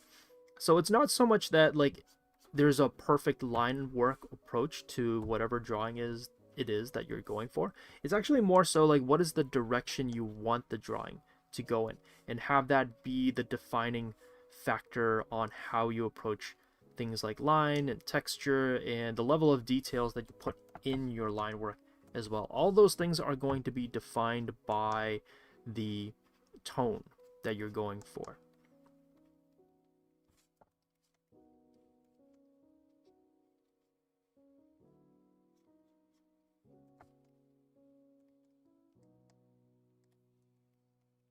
Maybe we'll give him a black hat.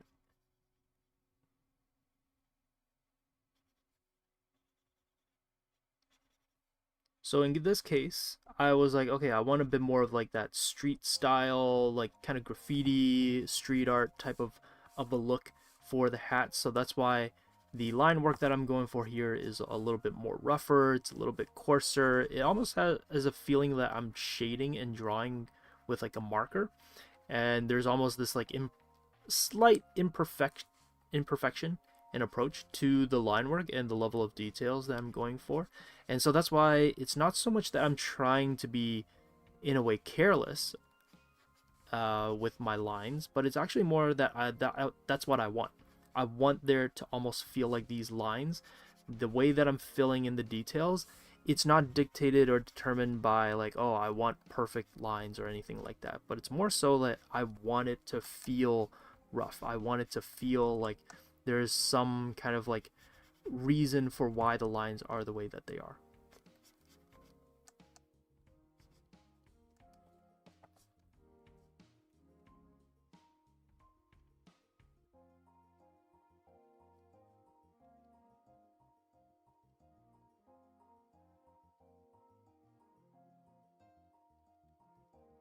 You give him eyebrow? Maybe I'll give him eyebrows. Maybe that's what's kind of missing.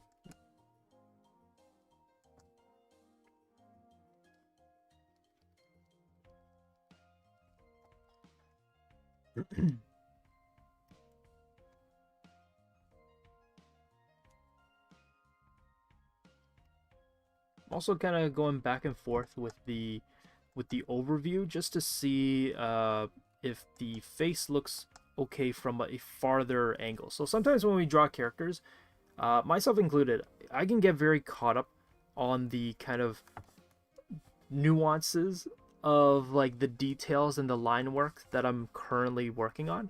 And then when I zoom out far away and then I look at for like what it is that I'm drawing and working on, I'll realize that it doesn't look the way that I thought it does. So zooming out is always like a good idea to have when drawing. Okay, now that we're on the outfit, we've moved past the face. I can kind of go into these thicker lines.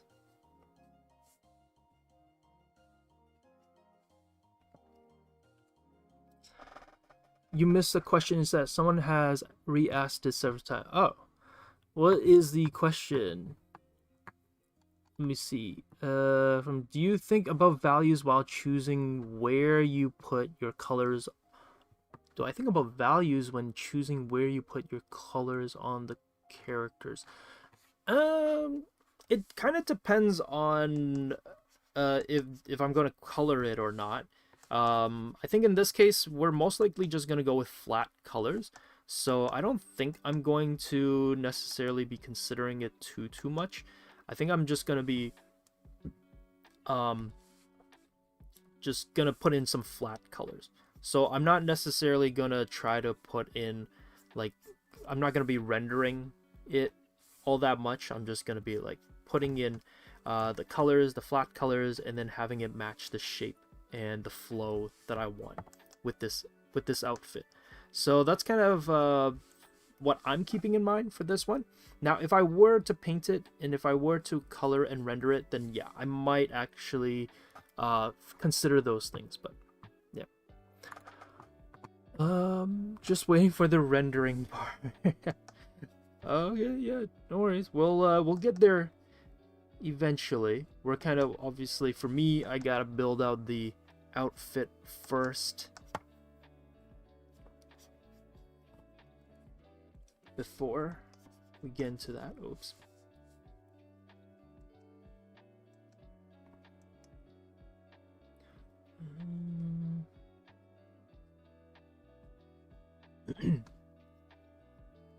But yeah, usually with the style that I'm going for here, I'll actually do a little bit of like thicker and messier outlines that go outside of the character, just so that it kind of almost feels like I'm intentionally making it a little messy. I mean, I am intentionally making it messy. I'm making the outlines thicker on the outside. Maybe not all of it though. Still like that kind of balance and play between like line work and everything. And I'm also not trying to clean up all my erasing, like make it perfectly clean, but instead I'm just trying to it's almost like shaping it. I'm just creating textures for the line work to kind of map out.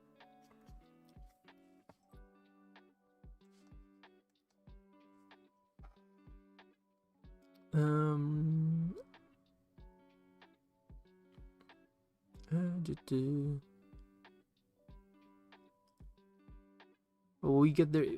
Oh, I mean, yeah, for anybody who's like who didn't join in from the beginning, yeah, we had a whole like 30 minutes about color theory.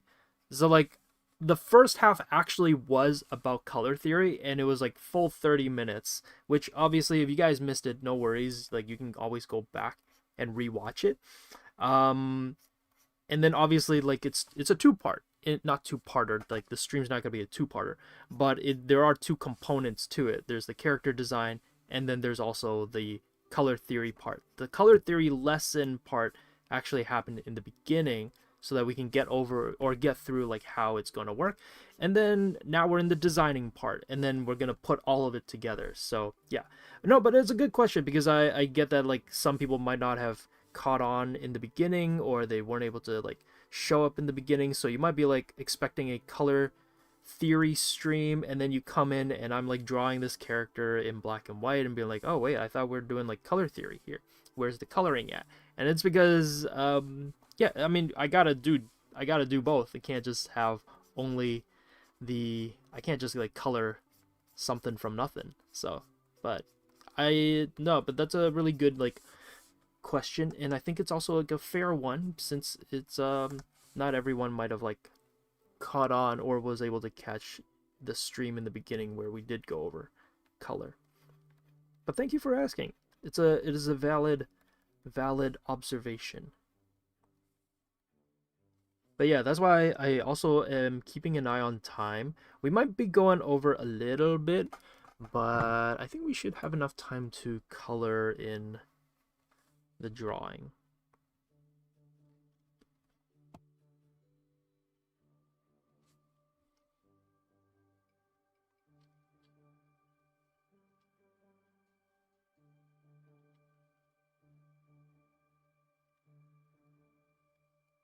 I'm gonna space out the hands a little bit differently.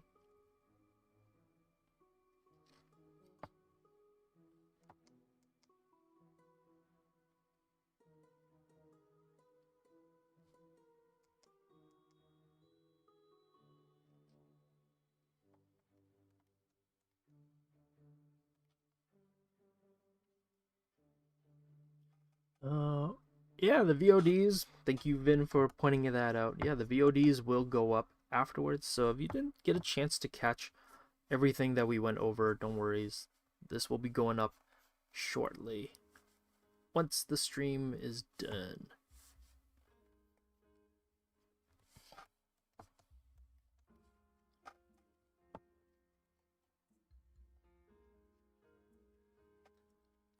Let's see. You realize you're number one. Nice. Good to see the coloring process. Yeah, we'll be getting there momentarily.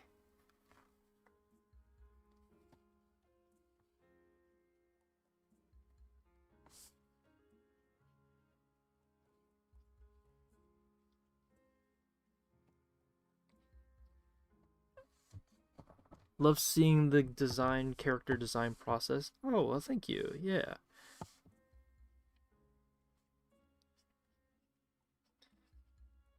Also, like I know that you guys were talking about like anime a little bit beforehand. A big inspiration for me when it came to like even in a way introducing kind of like just the possibilities of kind of fashion and streetwear design is actually Tite Kubo from like Bleach.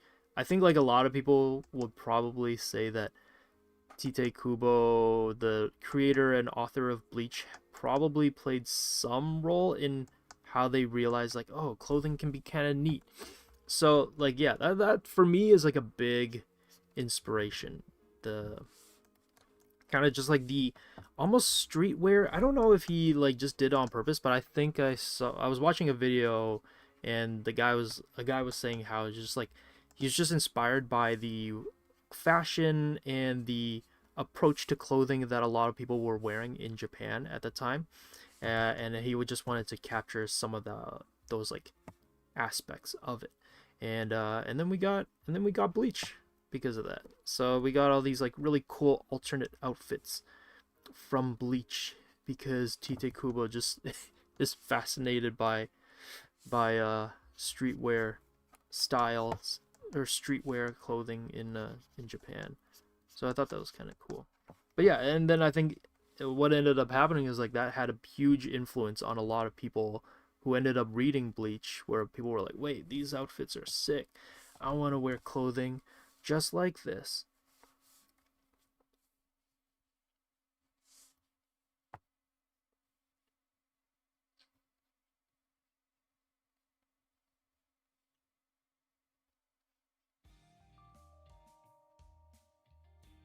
Yeah, I'm trying to be loose with the lines, so if anybody is hopping in who is hopping in kind of like recently and you're kind of like, oh, why are the lines really like messy, they're kind of like scratchy, it's like, oh, that's kind of the style I'm going for this guy.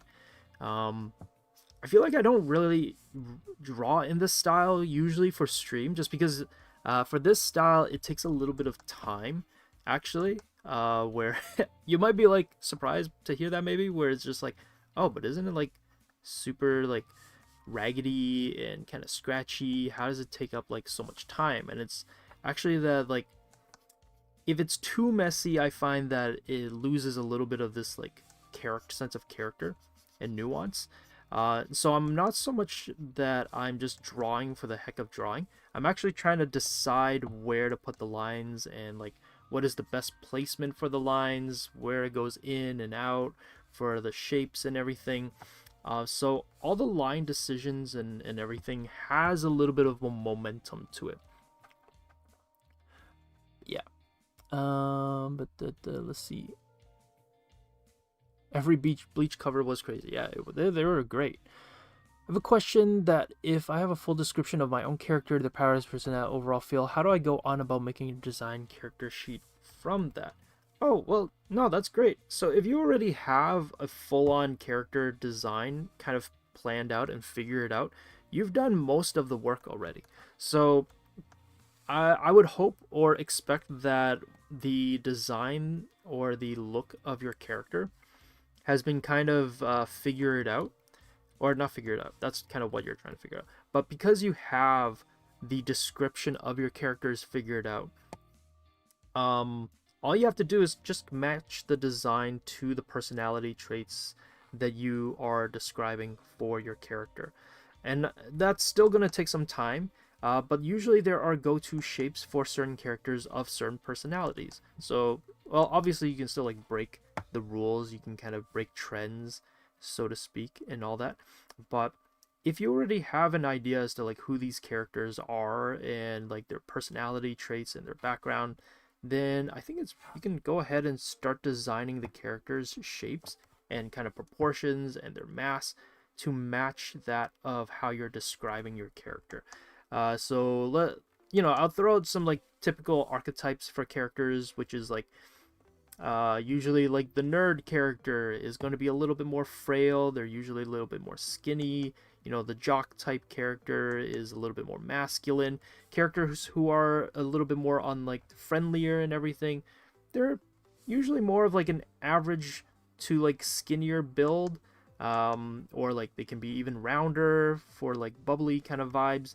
It's like, but of course, like those are all good starting points. It doesn't mean that you have to confine the characters' designs to match the way that I described those characters and those archetypes, but they're always like a good starting off point. So if you're never too sure as to like how to start or where to start, I always think like starting with an archetype is a good safe approach if you're never sure.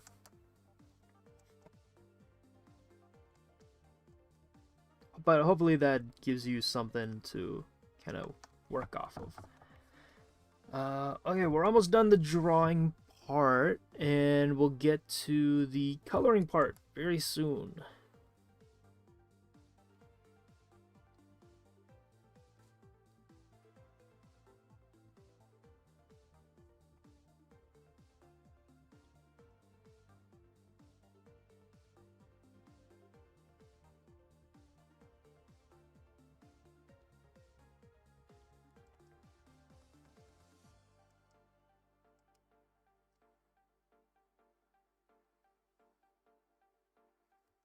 Okay, I think this is it. And then if I decide to add anything else down the line, I guess I can add it in afterwards. There we go.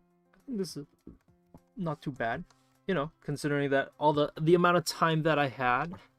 Let's see. Because for me, I just do the design on one side and the description on the other. Yeah, I mean, you can do it either way. But okay, coloring. So this is an approach that I've had for coloring for a very long time. You can kind of go about rendering your characters like this if you would like. You don't have to. But what I like to do is I will make a new layer. So this is a brand new layer, paint layer 5. I'm gonna but this is also for Krita. If you right click it, you can go to clipping group or group and then click quick clipping group, and then it'll make a mask layer. And then what I'm going to do is with paint layer 5, I'm going to just rename it so you guys can see. This is my base layer. And what I'm going to do with this one is I'm just going to color in my character one solid color. And this is just a really quick approach that I like to personally do, where afterwards I don't have to worry about coloring outside of my character's silhouette. So I'm basically, with this base layer, I am determining where the colors can go up to. And it's kind of like a stencil almost. I'm kind of going like, okay, this is the boundaries, and then anything else cannot go outside of this blue shape that I'm creating here. So usually I color it in really, really quickly, or as quickly as I can. But yeah, this is how I usually color my characters. So if you watched our foreshortening video, this is the approach that I had for coloring in that character as well. It's just to like really, really quickly block it in. I usually will get a really big round kind of brush with no textures, but it kind of depends on what you want. So if your brush has texture, once you lock this kind of base layer in, whatever colors you put on top, as you'll see later, will maintain those textures. But for this one, we want to keep it fairly like flat. So I'm just going to go in with a nice clean flat brush and color it in as quickly as I can. And you'll notice that I'm trying to make sure that the line work is cleaner around the edges, but then whatever is like in the inside, you can just go at it however quickly you want.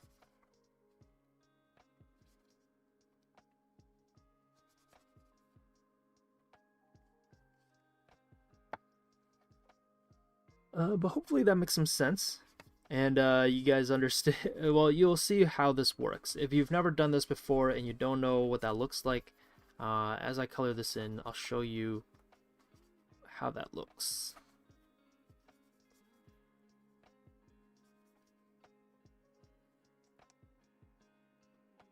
Even though the line work itself is messy, I'm actually going to try to make sure that the fill inside is as clean as I can get it.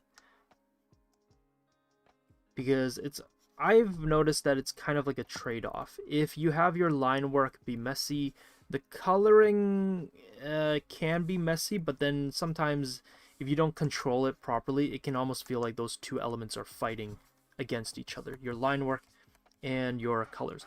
Okay, so this is my base layer, and I'm going to just quickly show you how this works. So everything is in the clipping group. And maybe I'll name this color clipping group so you guys can see. So if I turn on and off the visibility, the blue goes away. And then the base layer is here. And then there's a layer here called mask layer. And so this is why I like doing it in this way. Basically, I don't have to worry about coloring outside of the lines of the figure anymore. So anything that's not blue will not show up. So you can see here with my brush, I'm moving it in, going crazy. I'm coloring it however I want, and you'll notice that it doesn't stay, or it doesn't go outside of the blue. So now that I've kind of determined the boundaries of where I need to color, I can kind of just color it however I want and not worry about it too much. Okay, so with that being said, I think the color scheme that I want to go with is right. I didn't even have a chance to determine the color scheme.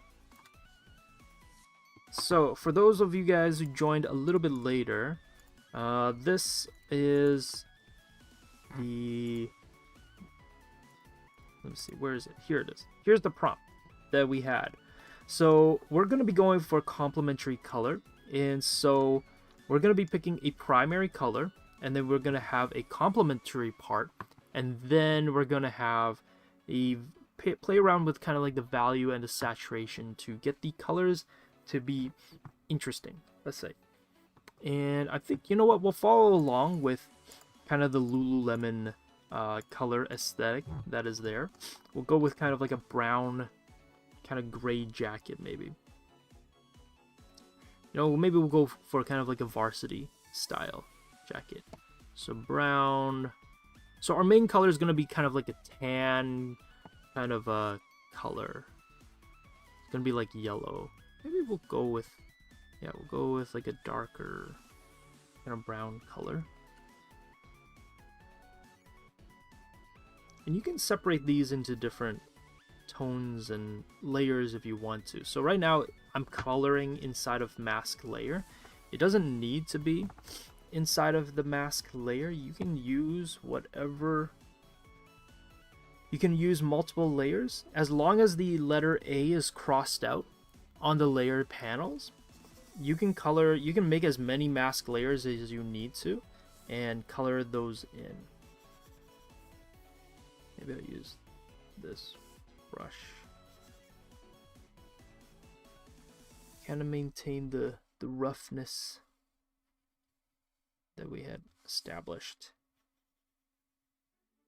Now I'm going to make it multiple layers just in case, like, you know, down the road we decide, or I decide that, like, you know what, I don't like the colors and I want to change it up. So This is kind of like a great part or a great reason why I like using clipping mask or a clipping group to color in my characters, because I can block it in first and then figure out the colors afterwards. So these colors that I'm putting in, this is kind of like my first attempt, let's just say. I'm kind of going like, oh, this is the color that I want. We'll try it out and see if it works. And then if it doesn't work, that's totally fine. We can kind of go back in afterwards and play around with it.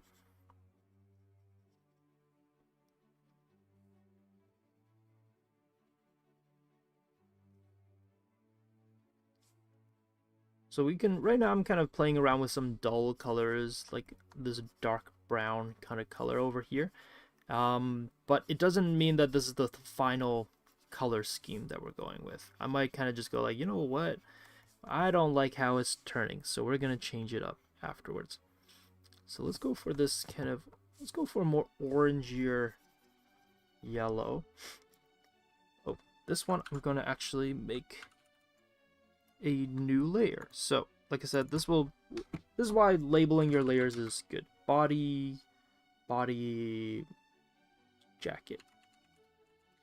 We're going to make a new layer and we'll cross out the A, and this one is going to be the sleeves.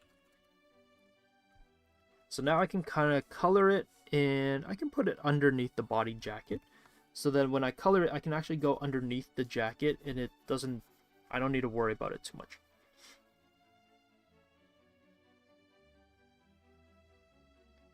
So this way I can kind of color as kind of wild and over the top as much as I can. So that's why I say I had the personality in mind was the elegant yet deadly, like a rose with thorns that others refuse to acknowledge because of how this character provides a sense of safety to them.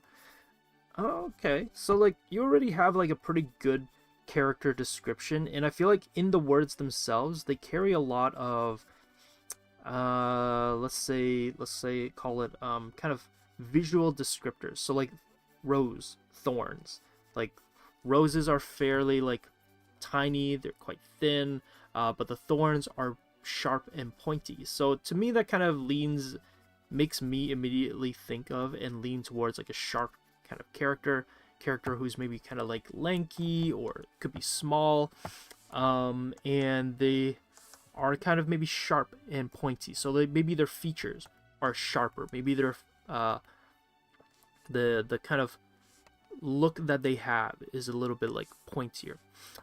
Okay, also because our main color tone here is yellow, I'm thinking that the jacket inside, or not the jacket, the sweater on the inside can be a blue color. So we're gonna just really lean into the whole kind of complementary color scheme. And because the jacket on the outside is a typical kind of more varsity kind of jacket, and I'm going in with like the yellows and everything, maybe actually let's go like let's try orange. I'm gonna try orange actually. Let's see how this goes.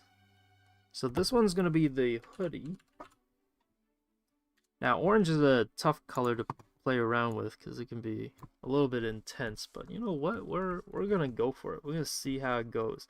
So the complementary color is gonna be maybe his skin tone.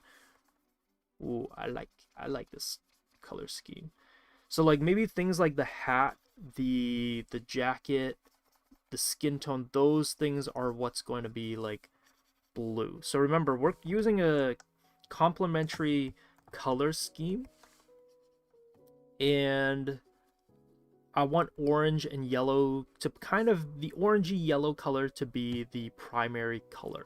It is the character that's going, it's the color that's going to stand out, and it's the color that I'm going to use to really be the main primary color. So it's going to take up the most amount of space. Most of the clothing articles are going to be colored with this color kind of scheme, and then I might have like little bits of blue kind of pop in here and there to bring a bit of life to the character.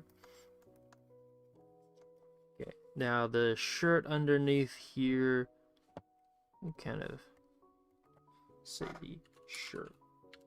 This one can just be like white, and then maybe we'll use like a little bit of like an off blue, like off cyan. So it'll be really subtle. You're not really gonna notice it, but it's like, it's there, you know. Again, accent colors. Okay, and let's see. I like this orange. I don't know. Pumpkin pie hoodie. I like it. I like it. Let's see the pant. Okay, so now pants. Label these pants. Pants. Let's see. You know, let's go with.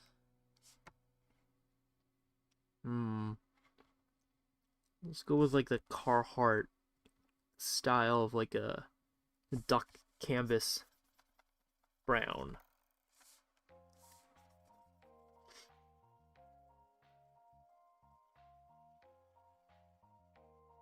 So I'm just coloring it in really quickly. You might be like, wait, Josh, you colored in the shoe. Oh no. Like, don't worry. We're gonna clean up that afterwards. The great thing about digital painting is that it's very forgiving. It is a very loose medium that you don't have to really be too meticulous about, especially in the beginning stages. So if there's any kind of beginner artists out here who are like, oh, I want to try out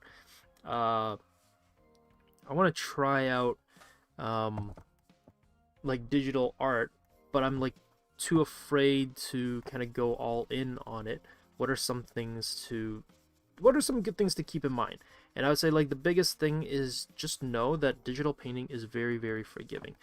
So if you make a mistake, you can always do it on a new layer, you can always undo, you can always erase.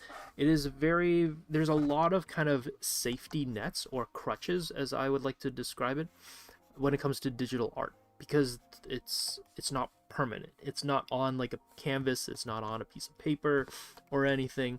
So if you make a mistake, it's not the end of the world. You can always erase it, you can undo it, you can make a new layer, and you can basically, in a way, start afresh. You can start new, and it's not really too big of a deal. Okay. And then maybe right here, we'll just make it like a dark brown. Nah, we'll make it the same color.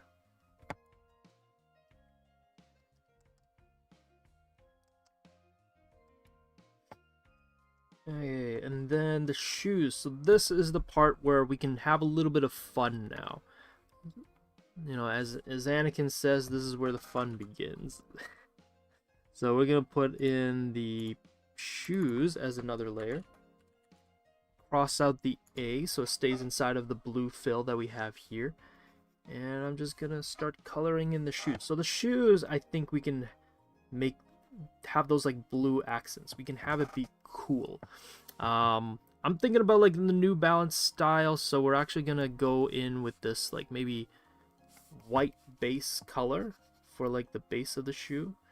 Might have to add some few more details into the shoe so that we can like really play on those, like get some design work in there maybe.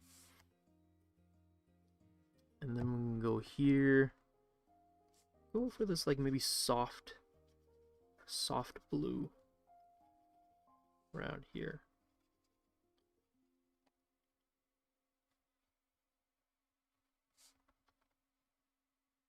Let's see how it looks.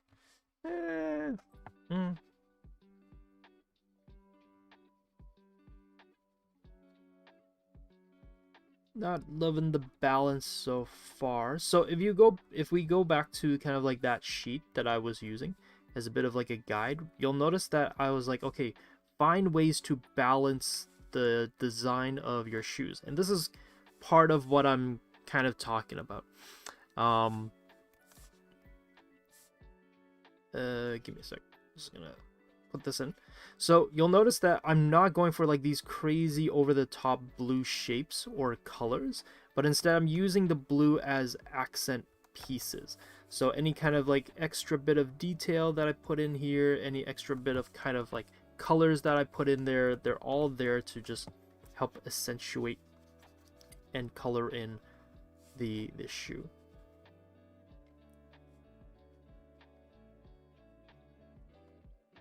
What if I made the tongue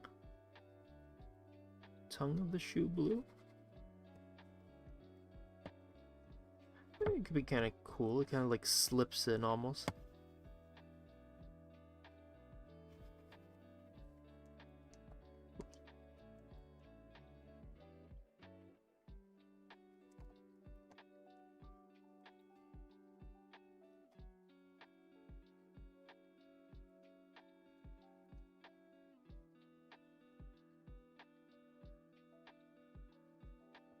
Not gonna say that this is the best shoe that I've designed just on like stream or anything, but I think this is kind of like, it kind of works. Okay, we need the kind of like a shape to tie it all in.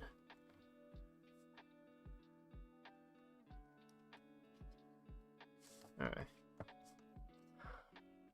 Let me see. Limit to how saturated an accent color should be. Can it be like a complementary color? So there is no rule on how saturated the complementary color can be. It really is more of like, because every color and every design is going to be different.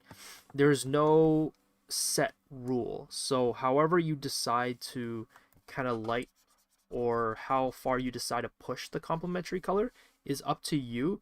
But I would say a good way to just keep an eye on it is just make sure that it complements the primary color. So if you find that the complementary colors are taking a little bit too much away from the design, then you might have to just tone it down a little bit for the design of the shoe. But if you find that it does an okay job, like you can push it quite a bit in terms of how saturated a color is, then you can definitely go for it. You don't have to make sure that it follows it to the T, and make it very like straightforward and dull. You can play around with the designs of the shoes. Okay, so I got the line work kind of off on this one, so I'm gonna have to go back in and kind of just like change it up. I kind of want to see how this would look if I added really dark, kind of like turquoise color to it. Might look terrible. It might look like absolutely does not fit. But this is kind of like the whole point of like trying these colors out.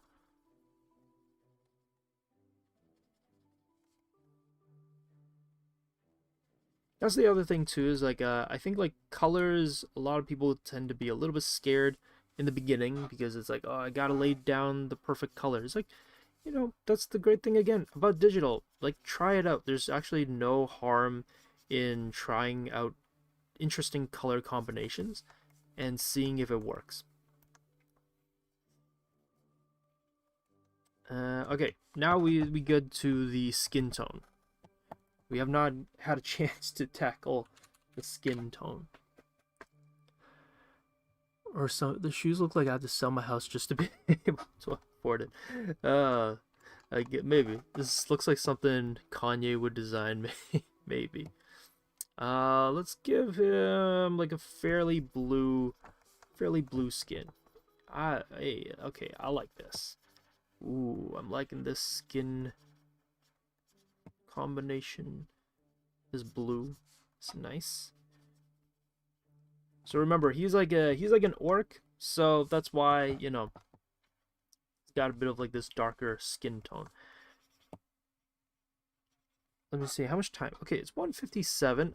I think I have enough time to roughly, very quickly put in some highlights and some shadows, maybe, but we're not gonna like go too over the top with it, but just enough. And then he has dark hair up here, so we're gonna color that dark. Yeah, and then the hat. Yeah, sure. We'll make it the same. We'll make it a different kind of layer. Hat. This one. Again, just because the hat itself, the color is already kind of blue. You know, we can put in a little, just a splash of like a dark orange across like the skin tone and for the hat, so it naturally is complementary already. And then the gold, we can have like the gold kind of brass up here.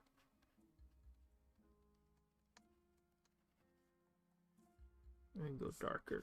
Oops.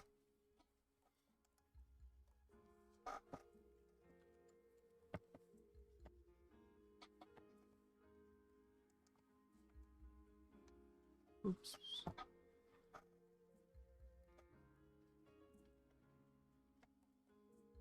All right. There we go. Okay, I know that chill looking the other drippiest orc I've seen in my life. I feel like there's maybe like a few things missing, like kind of maybe like the, what is it, the maybe like some patches, some like extra bits of design here and there, but I'd say that like for the most part it's not bad. Alright. Oh, you know what? Gotta add a little bit of these like lines here. There we go. And oh right, the shoes. Okay, let's add these in.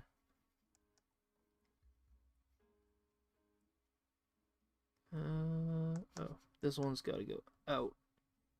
And then this part's gotta go here. Yeah, something like that. Okay, so we'll go over time just a little bit. And what I'm gonna do is just add in a few extra bits of color. So I'm actually gonna keep it the same layers. I like the colors. I think I'm gonna keep it the way that it is just for now anyways. And then what I'm gonna do is I am going to just add in little bits of just details. And the way I'm gonna do that is I'm going to turn on this, which is called Alpha Lock.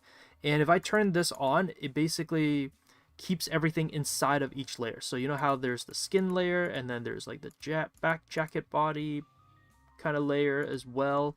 So if I turn on Alpha Lock, again, it stays only inside of the skin tone color that I've laid down. So in this case, we're just going to kind of mark out like the eye colors. Oops.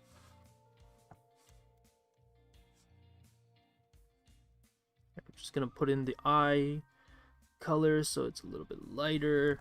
We might put in just a little bit of shadow, not too much shadow, but just a little bit underneath like the brow and the eye over here. Just enough maybe so that there's a little bit of contrast in the characters, like shape and face. But again, not too much. We don't want to go too over the top with this. Yeah, and then maybe like a little bit underneath like the chin. Maybe a little bit underneath the nose. And inside of the ear, and then in the neck. Might make the whole entire neck. Well, maybe not the whole neck, but just like a good chunk of the neck. All dark, like shadows. And then maybe we'll just shade in this part of the face. There we go. I like that. That doesn't, that's not too bad. Okay, and then like a little bit of like fingers. Actually, the whole fingers, we'll shade that all in. Maybe leave a little bit of the knuckles, and then also darken like the bottom of the palm. And that's kind of it. I don't think we need to go all in on the hands. Nice. Oh, phenomenal design and style. Ah, thank you. Okay, and then the hat. Okay, the hat, I'm actually gonna, maybe, yeah, I guess we could do the hat.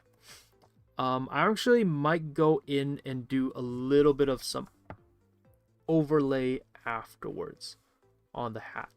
So yeah, we'll come back to the hat afterwards. Okay, now jacket body. Ooh, this one, it's already dark, so I actually might leave it the way that it is. I don't think we need to go into it. Okay, so the sleeves. This is one that let's just play around with the colors. Okay, yeah, I quite like this. Let's push the saturation up a little bit. And this is where folds come into play. So you'll notice that I barely drew a lot of folds on this character's like outfit, like lines with lines. Like I didn't draw a lot of folds. And that's because personally I love to fill in folds using shapes and shadows instead. So instead of going like, oh, I gotta draw in where all the folds should be, I'm gonna let the values actually determine and tell me where those shadows are going to be. Yeah. And it doesn't have to be, whoops. And it doesn't have to be like, you don't have to go super detailed when you do this, but just add a little bit here and there will already go a long way. And maybe we'll put in just like actually this one we'll keep it fairly bright, and then the shadow is mostly at the bottom.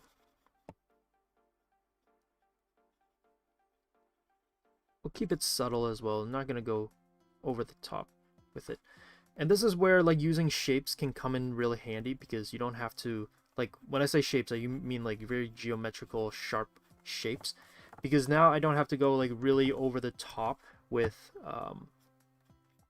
like how accurate those shadow forms are, but instead I can just go like, oh, you know, there's a little bit of like this triangular shape over there that makes it feel like a shadow, and that's all I need. So I don't actually have to really go in and make sure that it's like accurate per se, but I just needed to make it feel like it has like the sharpness and the kind of almost sporadic randomness that shadows would have on a piece of clothing like this. And then I'm just going to color in the shadows for the cuffs, and then a little bit at the bottom. It also just helps to maintain kind of like the general kind of roughness of this kind of drawing and everything. Okay, next is the hoodie.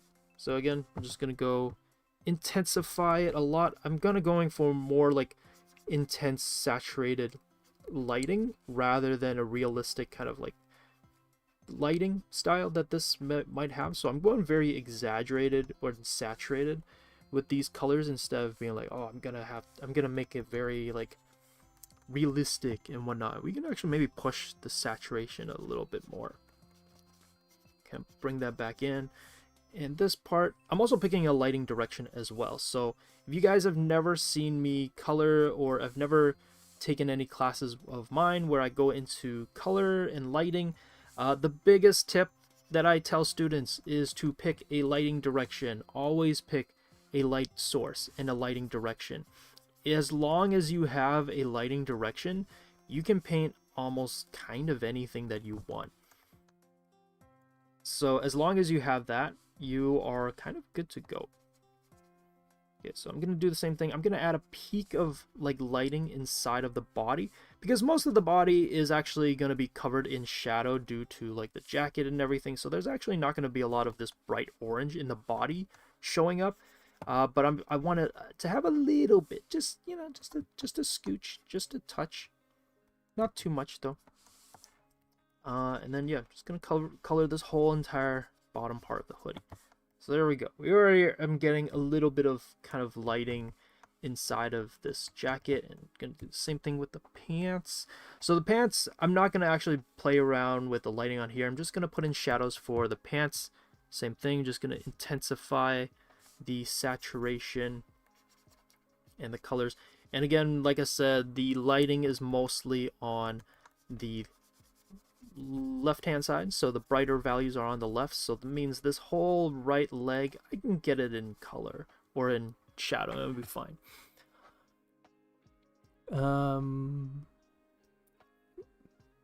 Yeah, I guess you gotta talk a lot more. I mean, I feel like this is like a good place to kind of do some explanation, since I think not too many people might know why whenever you see drawings like this, people kind of just go like, oh, it's just randomness. But there's a reason why like this kind of ends up working out. But yeah. And I can show you back like the Ganon drawing for you guys as well, and you'll notice that I went about it in the same approach. So like I don't color in like everything, but instead I kind of just color in where the shadows are going to be. Now I'm doing it really quickly and very rough, but hopefully this kind of gets across like how I'm doing this. I'm gonna bring in maybe some like rim lighting on these pants, just a bit.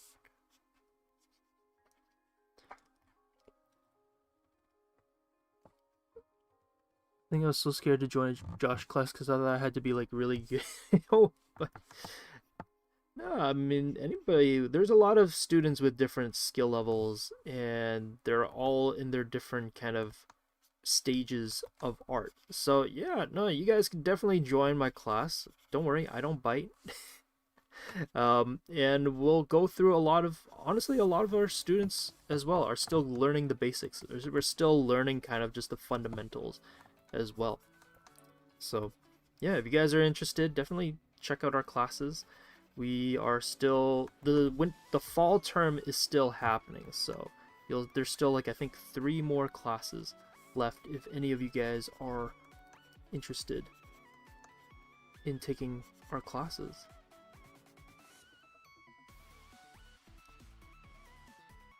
And yeah, I think that's about it for the pants. I think that's, maybe I'll add in like a little bit of shadow here, but yeah, it's a little bit kind of just like graphic. It's a little bit more fun, and I always feel like this makes like painting, coloring so much more fun than just being like, oh, it's got to be like perfect all the time. And I feel like the great thing about this kind of style is that you can be a little bit imperfect, and it'll kind of work in your favor. Actually, it'll make your drawings just feel a little bit more fun in a sense.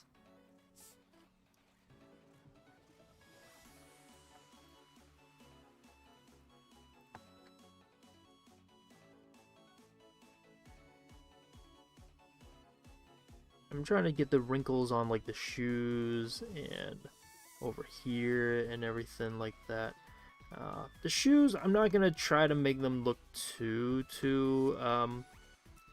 over the top in terms of, or like how clean the lighting is going to be, because it's like such a small component of the drawing. So I think having just it be very loose and light is perfectly fine.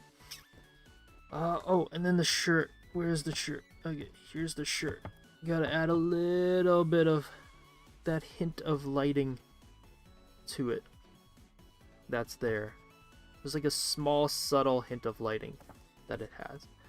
Okay, cool. Yeah, so this is pretty much my character using color theory to help color it. Need them. No worries, no worries. Yeah, classes. I mean, classes are running, so whenever you are able to, definitely check out our schedule. We have a full schedule listed out on our website, so you can see which one of our instructors are open on which days, if it aligns with your schedule. And then we also, all our teachers kind of teach somewhat different things. So Iggy, I would say, specializes more in like cartooning and anime, is a little bit more beginner friendly, and kind of if you love that Iggy kind of soft anime style, then his class is a great one to take. Jesse leans a little bit more on like cartooning, and not cartooning, but like character design and comics and digital illustration. Same thing with Gonzalo. He leans more in like character design, digital illustration, whereas for me, I lean a bit more into like realistic painting and lighting, and every now and then we'll dabble into like character design as well. So something maybe like this. But yeah, I think we'll leave it here. Maybe off on my own time on stream, I'll just add a little bit of decal on just like the jacket, like maybe right over here, and maybe we'll add like a patch, or I don't know, something, just to give it a little bit more nuance. And oh right, the hat, I totally forgot about the hat. Okay, so the hat, I'm actually going to put this above the line, and we're just gonna give it a little bit of just like some color, just some specks of highlight colors over here. Maybe that's kind of bad, I don't know. Maybe we'll take it'll just be a light highlight, nothing crazy. Okay, so yeah, that's pretty much it. Hope you guys enjoyed this stream, and I hope you guys had a lot of fun and learned a lot. Yeah, so keep an eye on Discord. We usually will put the drawings and the notes afterwards on Discord in the live stream channel, so you can look out for that. Sometimes every now and then we'll also put it on social media, so if you have not followed us, do check us out on social medias. We're on Instagram, we're on Facebook, and I think we're on Twitter/X and TikTok. I don't know if we have been posting there too regularly, but I know Instagram we are for sure like active. But if anything else, check us out on Discord. I think that's where we're the most active, is on Discord. So follow us there if you would like to kind of get a look at this drawing a little bit more up close outside of stream. But yeah, thank you all for joining. I'm just gonna kind of close us off with the closing statements, and that'll be it for stream. So welcome, or not welcome, but thank you guys all for watching this. If this is your first time joining and you don't know who I am, my name is Josh, and I'm one of the instructors over at Wing Canvas. I teach drawing and painting and illustration as well as character design. And if you don't know who we are at Wing Canvas, our mission is to make art education easily accessible for everyone. So join us for free live stream lessons on YouTube every week and level up your skill with our community of art nerds. And just like you saw here today, we stream on Mondays at 12 p.m. Eastern, and we also stream on Saturdays at 3 p.m. Eastern. So if you're available at those times, come out and hang and chat with us. It's always a great time here. Everybody here is very welcoming and nice. And we're more than just a YouTube channel. We're also an online school of illustration and visual storytelling dedicated to helping artists turn their passion into income. So a huge shout out to our students and members for supporting our mission. We love seeing your incredible artwork and watching you grow in our classes and weekly critiques. And if you'd like to dive deeper, join our Discord to get access to stream notes and demos and exclusive artwork, art challenges, and even more free resources to help you improve. So come and connect with your fellow art nerds and get inspired. And with that said, that is our stream. So again, I'll just repeat it one more time for those who are maybe missed it out. In the beginning of our stream, we did a bit of color theory lesson, just the rundown of what is color theory and which one we'll be using for this image. And then afterwards, we did a drawing of it, and then we did the coloring of our character here in kind of, I guess, let's say toned down streetwear. I feel like streetwear can go crazier than this, but I feel like this is a pretty good one to kind of knock out in 2 hours or so. But yeah, so again, thank you all for joining. Hope you have a good rest of the week and have a good night or day or morning, wherever it is that you are. Bye bye.